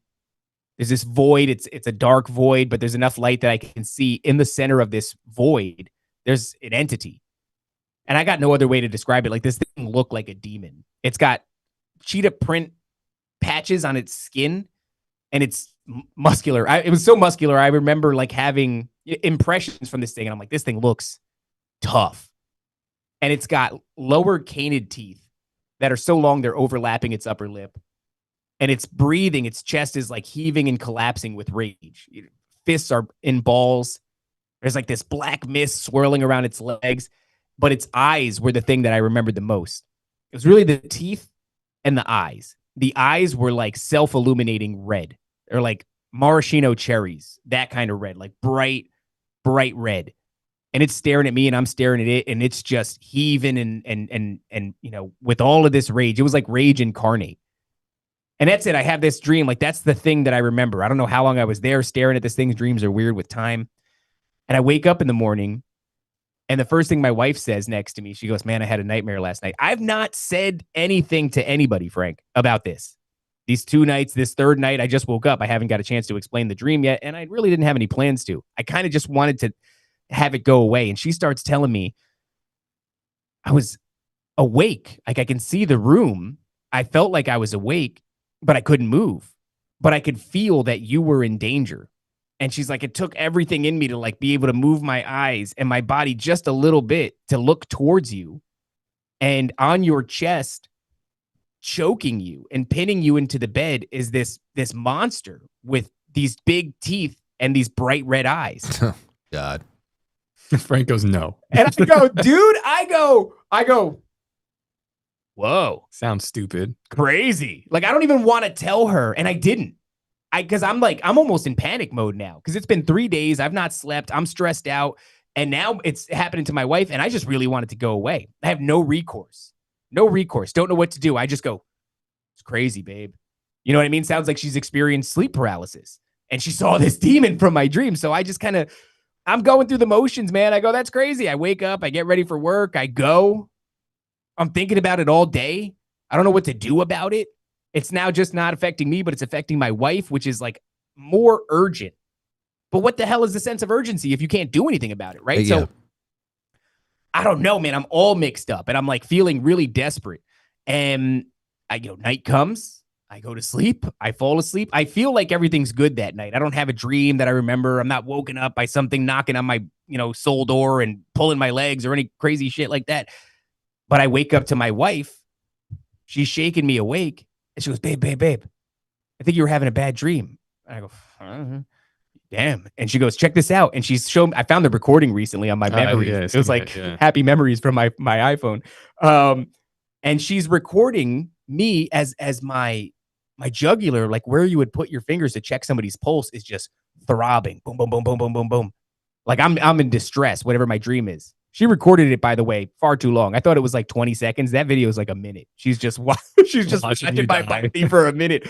So she wakes me up. She shows me the video. I'm watching the video. I'm going, oh my God, what's going on? Suddenly my son, who's at the foot of the bed on a twin size air mattress, starts screaming. It's early in the morning. Like it's just morning time. He's not awake, but he's screaming. I never heard him scream like this. You're still in Vegas, or you're with the in-laws now? We're at the in-laws. Okay. In the house. This is Jersey, right? This is Jersey, where all this weird crap happened. They thought her brother was schizophrenic. He's saying he's seeing things. He thinks he's abducted, like all his childhood. I don't think I'm tangoing with this thing. So my son's screaming, and I've never heard him scream like this. This is, as a parent, there's like, I got hurt. And you go, oh, let's approach this slowly so he's not reactive. And then there's like, something is wrong. Mm-hmm.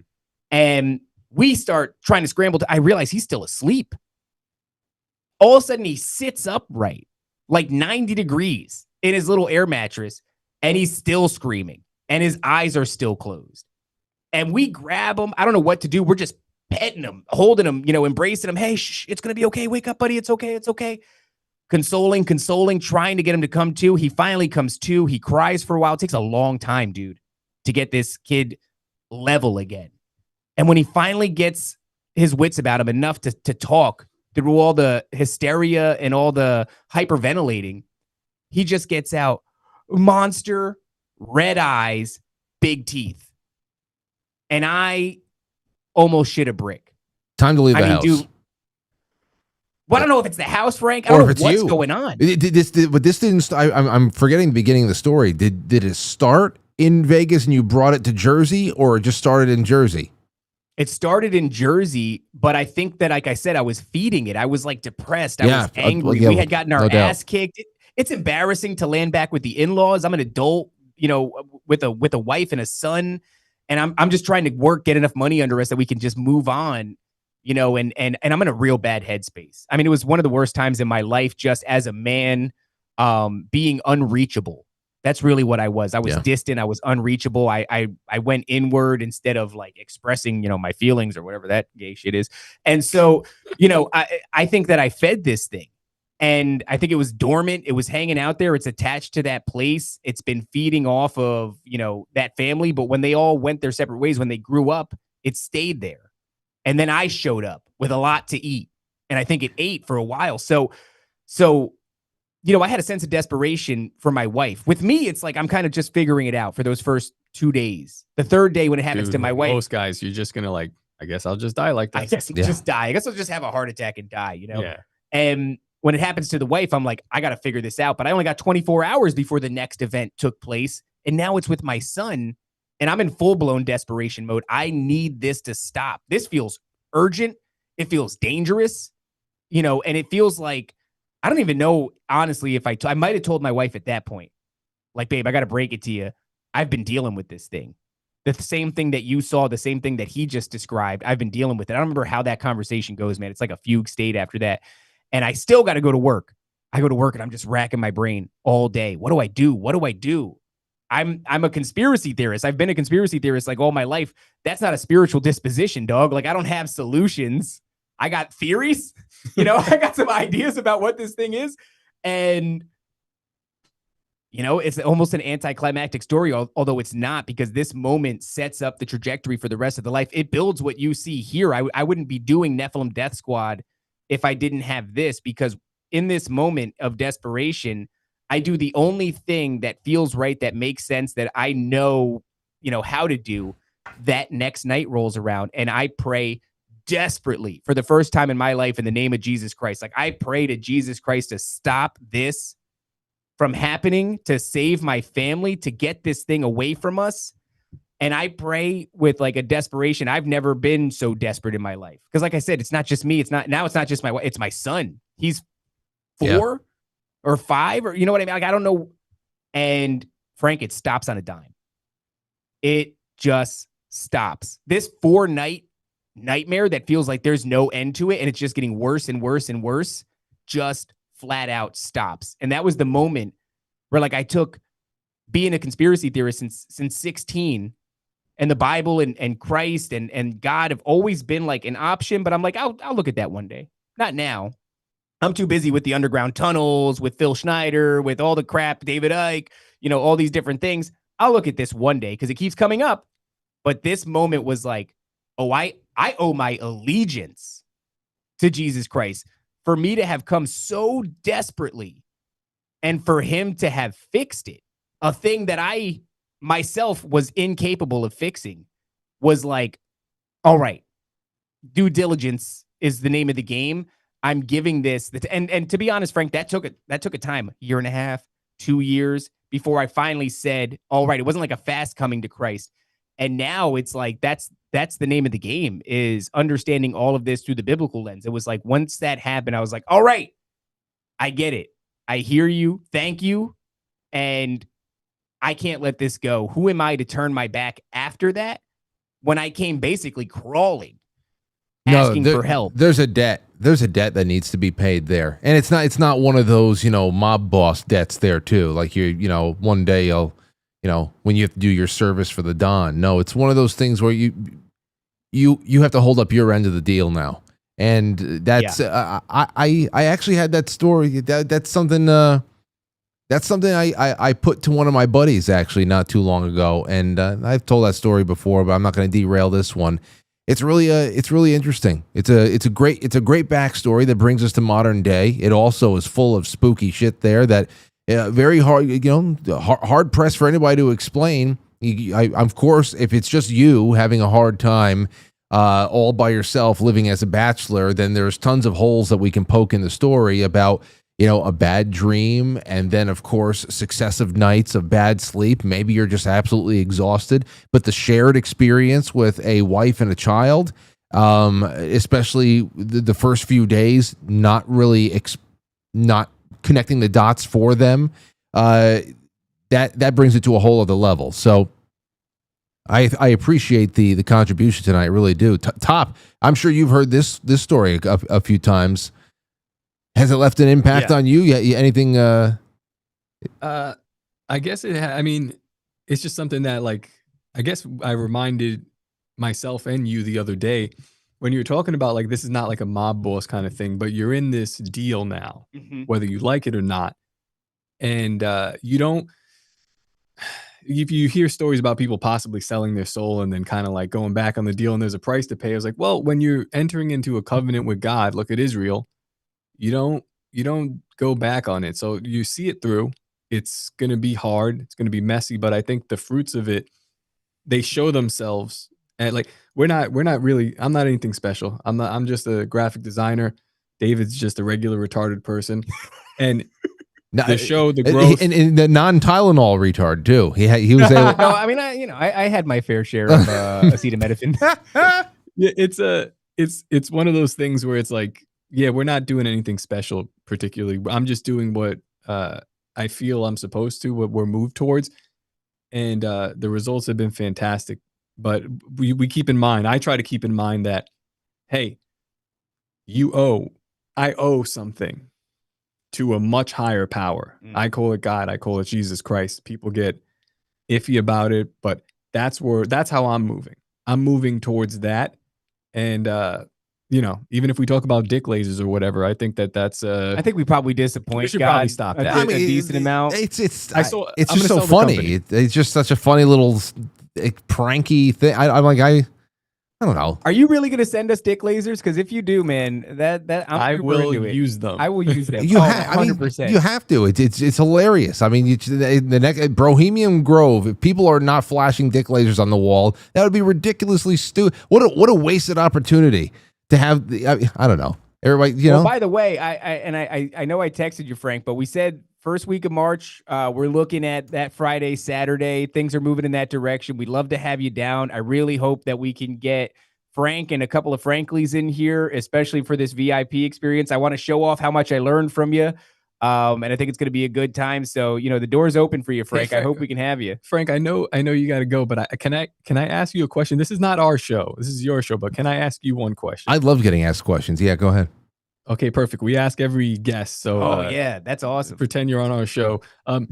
Are you having fun? Sometimes, and it's a problem. That's a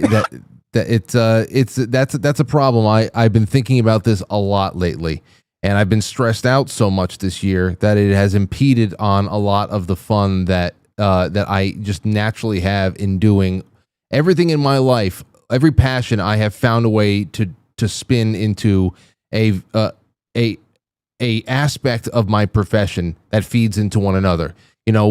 For 16 years I coached baseball, Little League baseball, and that was always a part of the show too, because it was part of my life. The show, like I said before, I reserve the right to talk about everything because I don't want to be limited, and I want this to be a full, almost like a diary of one man moving through his life, and I've been doing that for 20 years now. And then, there's the studio I'm sitting in and all the other projects that I'm popping up and love of it all really fuels it. And if I didn't have love for it, I would have burned out a long, long time ago. But this year has been very challenging. And right now I'm only having fun some of the time. And that is what I really need to come out of this year. I really want to have a spiritual reset going into 2026 because I love this, and I love the people that I get to work with and the people that watch the show, people I meet along the way like you guys. But I don't know why. What's the point of it? What do you take away from the whole fun ratio? We asked that, and that's like one of the most realistic answers that because honestly, most of the people will say, yeah, I'm having fun. They love what they do. But I relate to exactly what you said. This year, this is my first year really doing this and taking on the full weight of it, but it's heavy. Yeah. And I like to have fun with what I do. And I know that reflects in our show and that reflects in our lives. It's hard to have fun sometimes when you're getting bogged down with a lot of the other stuff. But we have to do a better job of it. Frank is a guy that when he says only sometimes, that actually bothers me a little bit. I don't like it. It bothers me a little bit. Yeah. Like we talked to one guy. But I get it. I get it. I understand, but it bothers me. You need to have more fun, Frank. Look, come to Bohemian Grove. It is fun.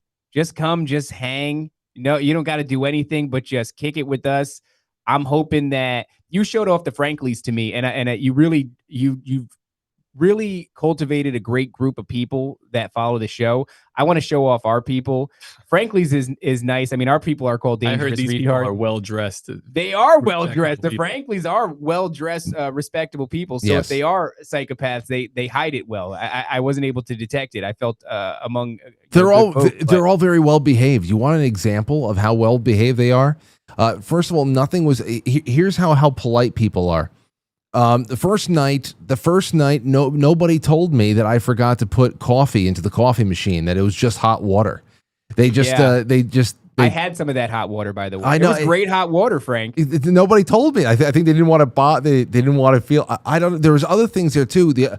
Everybody just. I think they cleaned up after themselves. I thought I was going to be here until 3:00 in the morning that first night cleaning up, and I left here earlier than I usually leave after our Christmas parties. But people are good, and it's a lot. It's a lot of other things. But everybody has those years, man, and you got to learn. You just got to learn how to string those good times together. I mean, you have to string them together. You got to hold on. You got to hold on to all the wonderful little moments, because some weeks all you get are moments, and you just got to get on with it. That's just what it is. That's something that I always say is, you have to hold on to what you got.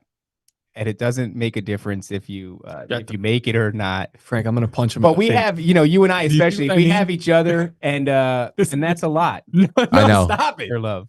Well, what are you gonna Give it do? a shot. Let me tell you about my friends Tommy and Gina. Tommy used to work in the dock. I gotta go. Union's been on strike. He's down on his luck. It's tough sometimes. It's tough. It is tough. But Chad, do you see what I'm dealing with? You see this? Is this Feed real into- life? feed into it all. Anyway, you guys have been fantastic. Happy Halloween to you both. And Happy Halloween, brother. What's your stream going to be like tomorrow? And where can they find you for the next time you guys are live, whenever it is? We'll be talking to Ed Mabry at 11:30 in the morning. That stream's for the people. It's not going behind a paywall. We're talking about the Book of Genesis, and he might hit us with some real esoteric gravy. Yeah. So check that out. The guy's a wealth of knowledge, and then we'll be back like every other day. Monday or something. We do a lot. Nephilim Death Squad, Nep to America, NDS Chronicles, Straight Bible, The Raven. We do too much, and we're probably going to do a little bit more if we can help it. That's right. We love it. Peace to you both. This was a wonderful time hanging out with you. Later, brother. All right, later. There they go. There they go, live from Florida, from America's basement. And here we are over here. Well, how nice was that? So nice. On Mischief Night. I didn't even talk to them about Mischief Night. It's not like it was going to be a theme for the show. It's just tonight's Mischief Night.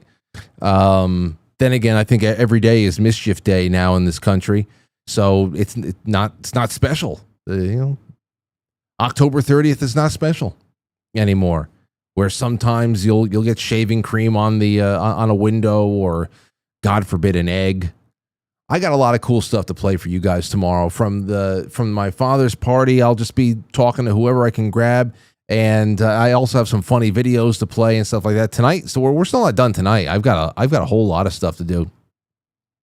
8:36. What the hell else? But I'll take this moment just to say, my friends, 2026 is 20 years of broadcasting, like I said, and I want to celebrate breaking new barriers in the way that the show travels. I want to change the way that the show travels and promotes itself, and your sponsorship would make it happen. So for the rest of 2025, I just want to let you know I'm sending out handwritten notes, holiday postcards, Polaroids, KetoBrainz samples, stickers, and more as sign-up bonuses alone for, that's on top of all the members-only content you get when you become a sponsor on quitefrankly.tv. That's it, quitefrankly.tv /sponsor. Or you can just take a snap of that QR code right there. That's all I have to say. I hope to have you aboard. Really need you. Really need you. No matter how many sponsors I take on, and I never want to have more than 2 on at a time during the broadcast week, so that they can all have their individual night and it's not too stuffy.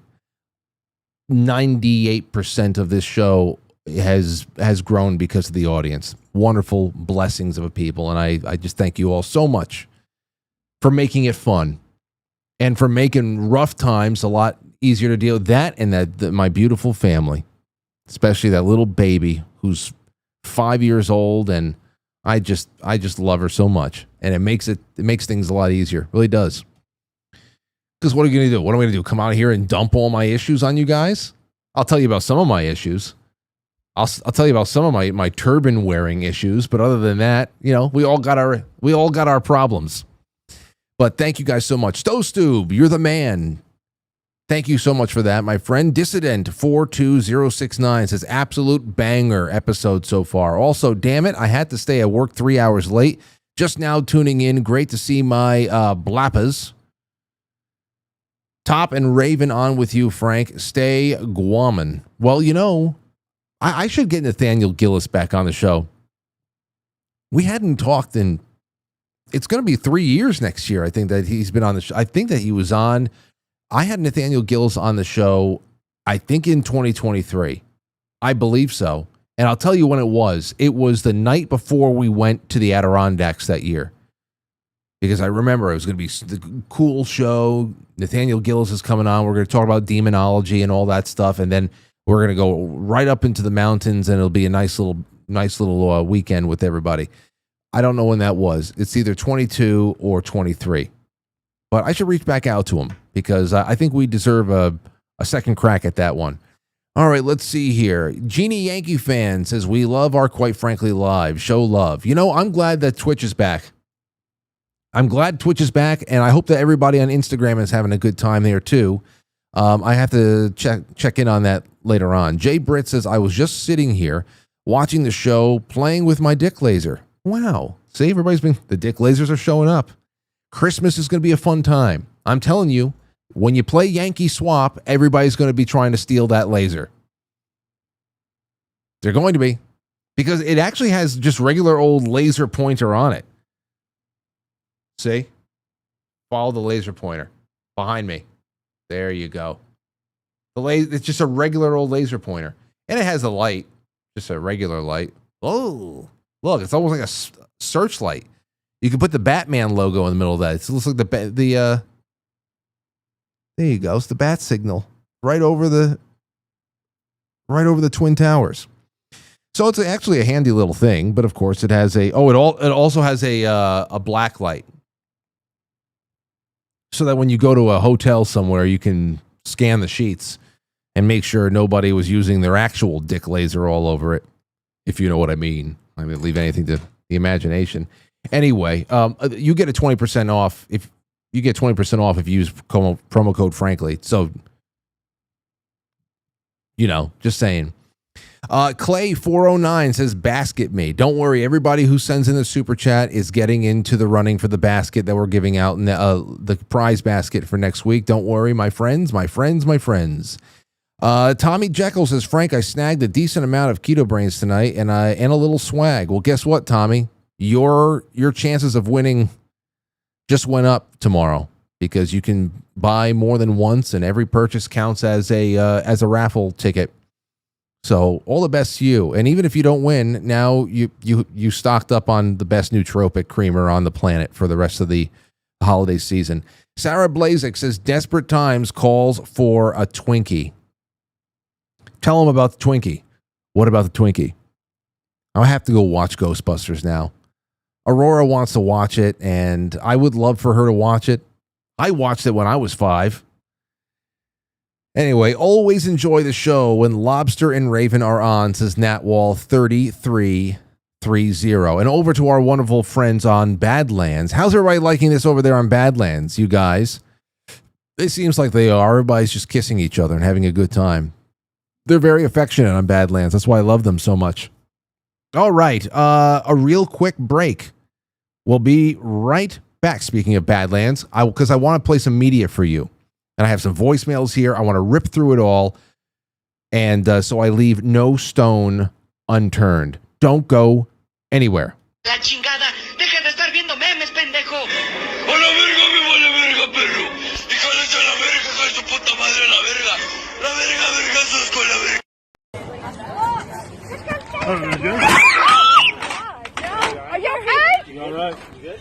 Oh, no, you're not. You okay? Oh, gosh. Are you okay? Before skincare went synthetic, people used something simple, something real, tallow.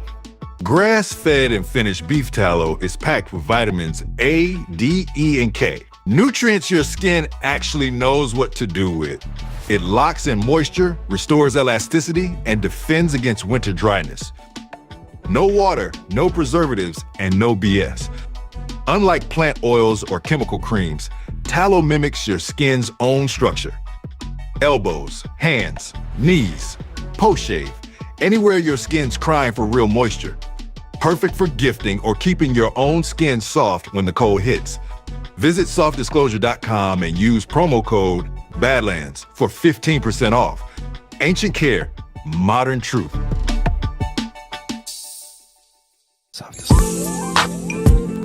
Call me. I want to know what color your butthole is. Here on the sun-kissed shores of Cocoa Beach, where the ocean meets the horizon, the Great American Restoration Tour continues on November 6th through the 9th, 2025. Badlands Media gathers patriots like you, not just to talk, but to rebuild. From truth-telling panels to unbreakable bonds, we're restoring the soul of our nation, one conversation at a time. This is the heart of the Space Coast, where the rockets defy gravity and dreams touch the stars. Feel the thunder of innovation that powers America forward. Together, we're not just healing the past, we're blasting off into a brighter tomorrow, a future where truth prevails, families thrive, and America leads once more. Join us in Cocoa Beach.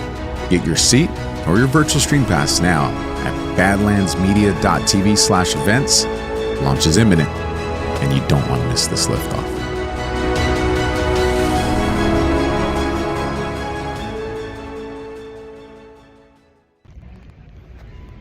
Quite frankly.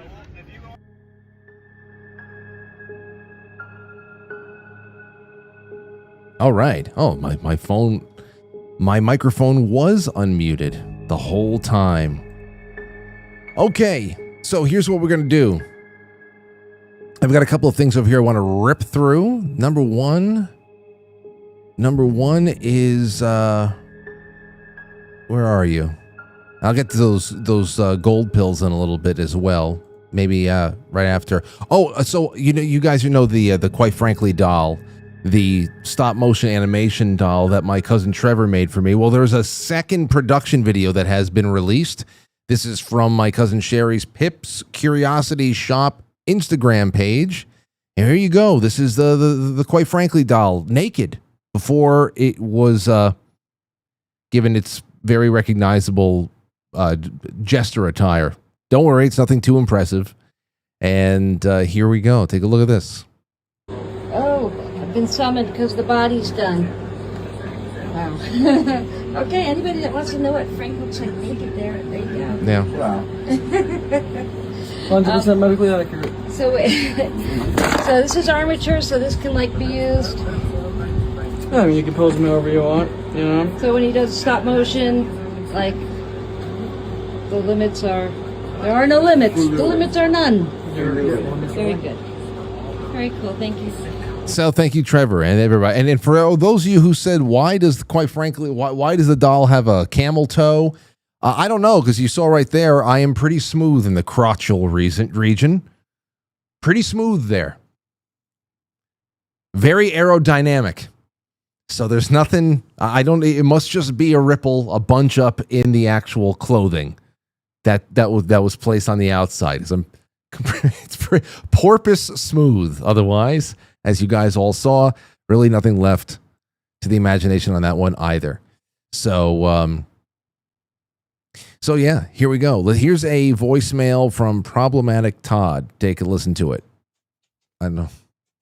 Hello, Frank. This is Problematic Todd. I'm trying to get a back channel message to Problematic Will. Oh, this is going on again? Will, the olive branch has been rescinded. Repeat, the olive branch has been rescinded.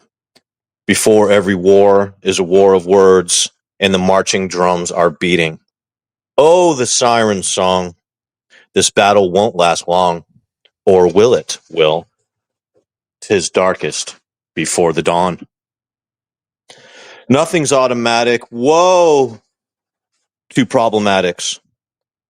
Say goodbye to friends and lovers. Run now and take cover. Will is a poet himself. So this could escalate. So this whole problematic prefix thing is continuing. Will has been very disturbingly silent. So I don't know where this is going to go next, but Todd continues to poke the bear.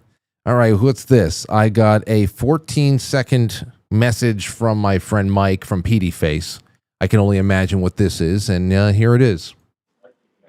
Hello, Frank. You know exactly what this is. Just want to say hello. Well, gotta go.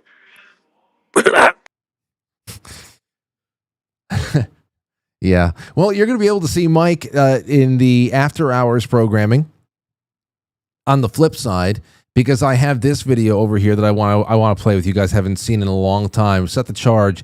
It's the behind the scenes footage from the music video for the song that we put out years ago, No Candy on Halloween, which I really wish Anthony would put public, because I think it's a pretty good song.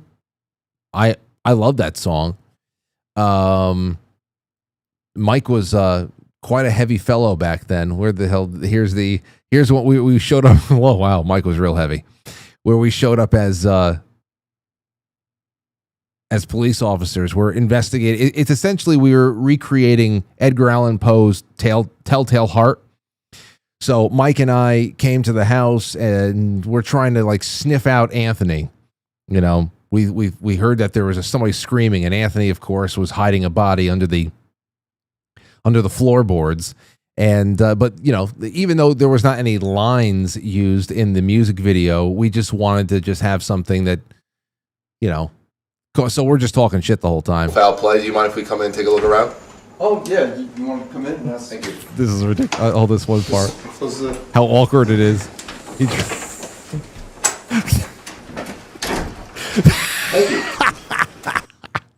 It's just so awkward, and I love the banter, especially when we sit down and Anthony serves us coffee. It's incredibly awkward. It's so great. I can't wait to watch this with you after the end credits. Yeah. So there you have it. In fact, wait a second. Is it possible that I could? Can I switch account? Do I have set the charge under? Damn it. Well, anyway, there's that's all out of the way. Okay. Now moving on to the next one. Oh, again from New York City, because this is what's going to be front and center after Halloween passes us by, and we just kind of crack open the can on November, and we go right into New York City for the election. Jon Stewart. These are just some things I have to throw out there. Jon Stewart calling Zohran Mamdani a New York City Jackie Robinson moment. I mean, just take a listen to this. Wish you all the best. Honestly, I think any New Yorker who looks at someone getting an opportunity, who's representing communities that have not been as represented, a Muslim, a young person, a progressive, a democratic socialist. There are so many different communities that are looking to you. And this, I hate to put it on you, as a bit of a Jackie Robinson moment. And I know that probably wields some weight. But man, oh man, what an exciting opportunity. Thank you. I wish you the best. Thank you. Ugh. That's just fucking... Listen. Jon Stewart obviously is an incredible piece of shit. Jackie Robinson's story is an authentically fantastic one. And we aren't talking about DEI or affirmative action with Jackie Robinson. We're talking about a groundbreaking private professional risk that was taken by Branch Rickey and the Brooklyn Dodgers to bring up an MVP caliber talent. Number one, in Jackie Robinson, who also, who would have otherwise been ignored for no other reason than his color. And not only did he deliver the goods, but he delivered the goods with grace. But you look at this one over here, sitting there so serene, wearing that humble smile as Jon Stewart heaps these ridiculous comparisons onto him. You have this smirking trust fund baby having his balls tongued by Jon Stewart on television for being a young brown shapeshifter and proposing reheated communist slop for ideas. like groundbreaking? Is that MVP caliber talent? Just checking boxes. You're young, you're brown, you're Muslim. We need more representation. Like, what representation? Neutrality is representation in that. But no, this is something totally different. You want to tax white neighborhoods more. Whether or not he's able to do it, it's completely besides the point. It's about being able to make those. How does those messages, those ridiculous messages, resonate with people?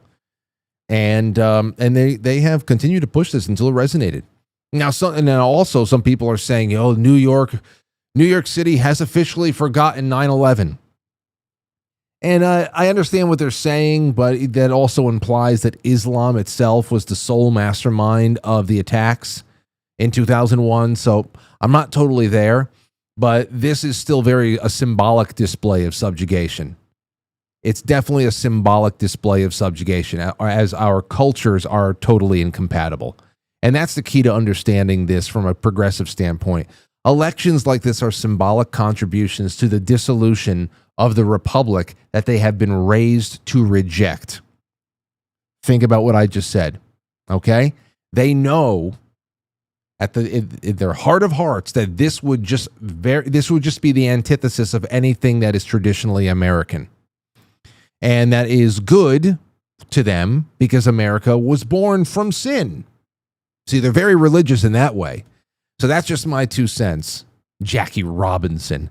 Gotta give me a fucking break. And then this has been coming around the pike over here. A tweet of Zohran Mamdani from 2020 giving Christopher Columbus the finger and saying, take it down. And as so many people in the comments were pointing out at the time and still today, this was 2 years after this guy was given citizenship. Okay? 2 years you spend in a place and you start demanding the statues and monuments of ancient history and figures from the past be removed. You know? And let me just tell you something else. There's people in there. Let's see. There's Robert Sepper. Zohran Kwame Mamdani became an American citizen in 2018. Just 2 years later, he is out removing statues. Born in Uganda, where poverty is rife, he is about to be elected mayor of New York after calling for Sharia law and white-only tax increases to fund communist programs for migrants. That's quite a ballsy move after 2 years, don't you think? And this is why, ladies and gentlemen, whenever the topic would come up about what was happening on college campuses and whether or not students that are here with, foreign students are here under student visas, whether or not they should be kicked out of the country because they're engaging in, political activism and all that stuff, I say yes. Applied across the board. Across the board. This is not a, me taking a stand against anti-Semitism. Apply it across the board. I don't want foreigners rabble-rousing politically over here while they're supposed to be studying. You become an American citizen, you want to go out there and express yourself, at one rally or another. It could, no matter how well thought out your stances are, then whatever. But if you're here supposed to be just learning, I don't want any of that shit here. I don't want any of this shit here. Because all the stuff we used to see in the streets all over the world have now finally been imported here. What's going on in Minnesota is even worse than New York. And that's just something. Now, here's another one for you. I only got 3 minutes left. And this is just, I got to play this. So we're going to go over a little bit. We have to go over a little bit. This Neo thing. Neo, it's the first ever home robot. It's been released by a strange looking guy. What is this? 1X Tech. 1X Tech, and it was announced to. It was like maybe a day ago. It's getting around. I was watching this video a little bit, and I had to have it on the record to see what the hell you guys think, especially since tomorrow I'm not going to have time to do it. But take a look at this here. My name is Bernd, and today we're launching Neo, our humanoid for the home. Neo, the robot, Nanny. Let you live with it. Yeah. You just not telling me? Well, what does it do? Like my chores. I just leave and I come back and they're all done. Are you kidding me? No.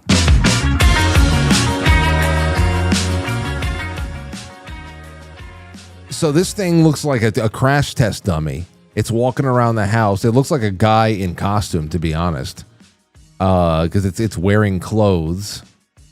It's like fabric and stuff like that. And there's taking out the garbage while somebody is, come on down here, finger me. Oh, you know, it's only a matter of time before housewives are having affairs with these damn things. No doubt about it. Now he's dancing with this. I don't get what the hell is really. I don't get what people think are going to. How really in depth the work around the house is going to be. But it's just staggering to me to see this actually be done and not have it be like part of some sort of a Kids in the Hall episode or I don't know why it's not loading now. Damn it, come on.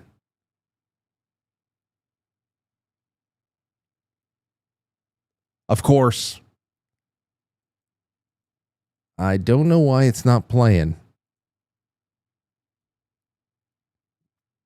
That could just be the end of it. I'll have to change the title of the show, and we'll just watch this together, maybe on a separate stream. Come on, give me something else here. Well, it's not. That's all. I'll have to change the title of the show because I can't just give you 2 minutes of this shit. Are you kidding me? But it's nuts. It's nuts, and it's only the beginning with this one. Now I wonder little things here too. I wonder if you know that there's going to be people are going to have a problem with a white family owning a black robot. I saw that you can get it in black and gray and white. You know, people are going to have a real hard. That's going to be a problem. There's going to be all types of identity issues. There's going to be robot abuse issues down in the day, and I don't know. Some people are asking. I'm looking at the comments here about sex acts. It's just the way it's going to go. It's the way it's going to go. And the guy who created it, I don't know anything about him, but kind of looks like an alien. Kind of looks like an alien. Has an alien-y kind of feel to him. Bond villain, maybe. Sometimes people are saying that, but it's just not. It's not working for me. We'll talk about this at another time when I can get some more clips out of this, because obviously the longer video uploaded did not do the trick. But you guys have been a wonderful audience to be hanging with tonight. Thank you for everything. I got a super chat from Domingos. Thank you so much, Domingo. It's good to have you out there. And I got more. Oh, and Hiccup 44. Thank you for subscribing through Prime. That's a thing over there on Twitch. That's incredible. Thank you for that. It's good to see more and more people going to the Twitch. And thank you to everybody on Instagram. I don't know how good of a viewing experience it's been for you over on Instagram. How many people are watching right now? Let me just see real quick before I get the hell out of here and start the after hours. Let me see. There I am. There was 48 others had joined so not bad. It's something they have to do consistently over there. Definitely with how busy that account has been over the last couple of months, a good thing to be getting into. So I hope that whoever's watching right now enjoyed themselves for however long they've been there. But thank you all very much, and I'll see you tomorrow night, probably around 7 o'clock or so. I don't know. You'll see when the stream is being scheduled. I'm just going to be planning my day around whenever we're going to bring Aurora trick or treating. You know, I just need time to go and set up everything at my father's. Maybe I'll do that earlier on in the day, so it's pretty easy to just start.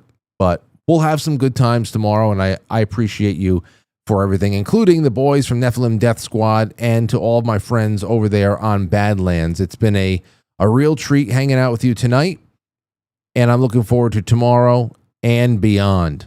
So that's all I have for you. And let me make sure I didn't lose anything. A Crazy Lady. Longtime listener Frank, please don't go. Don't go where? I'm not going anywhere. Where am I going to go to? God forbid if I went anywhere. Tommy Jekyll says, Frank, that we did that before. Well, crazy lady over there on Rumble. Be not afraid. I'll see you all soon. Actually, I'll see you on the other side of the end credits. Come to the flip side. You're going to have a lot of fun with this one. All right, good night. I'll catch you on the flip side.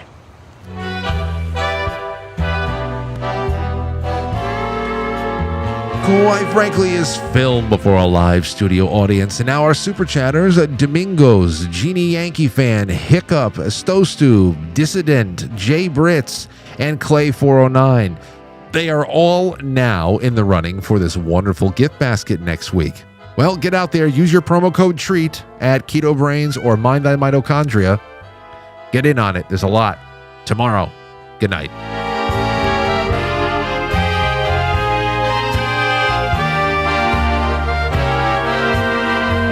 Get in on it.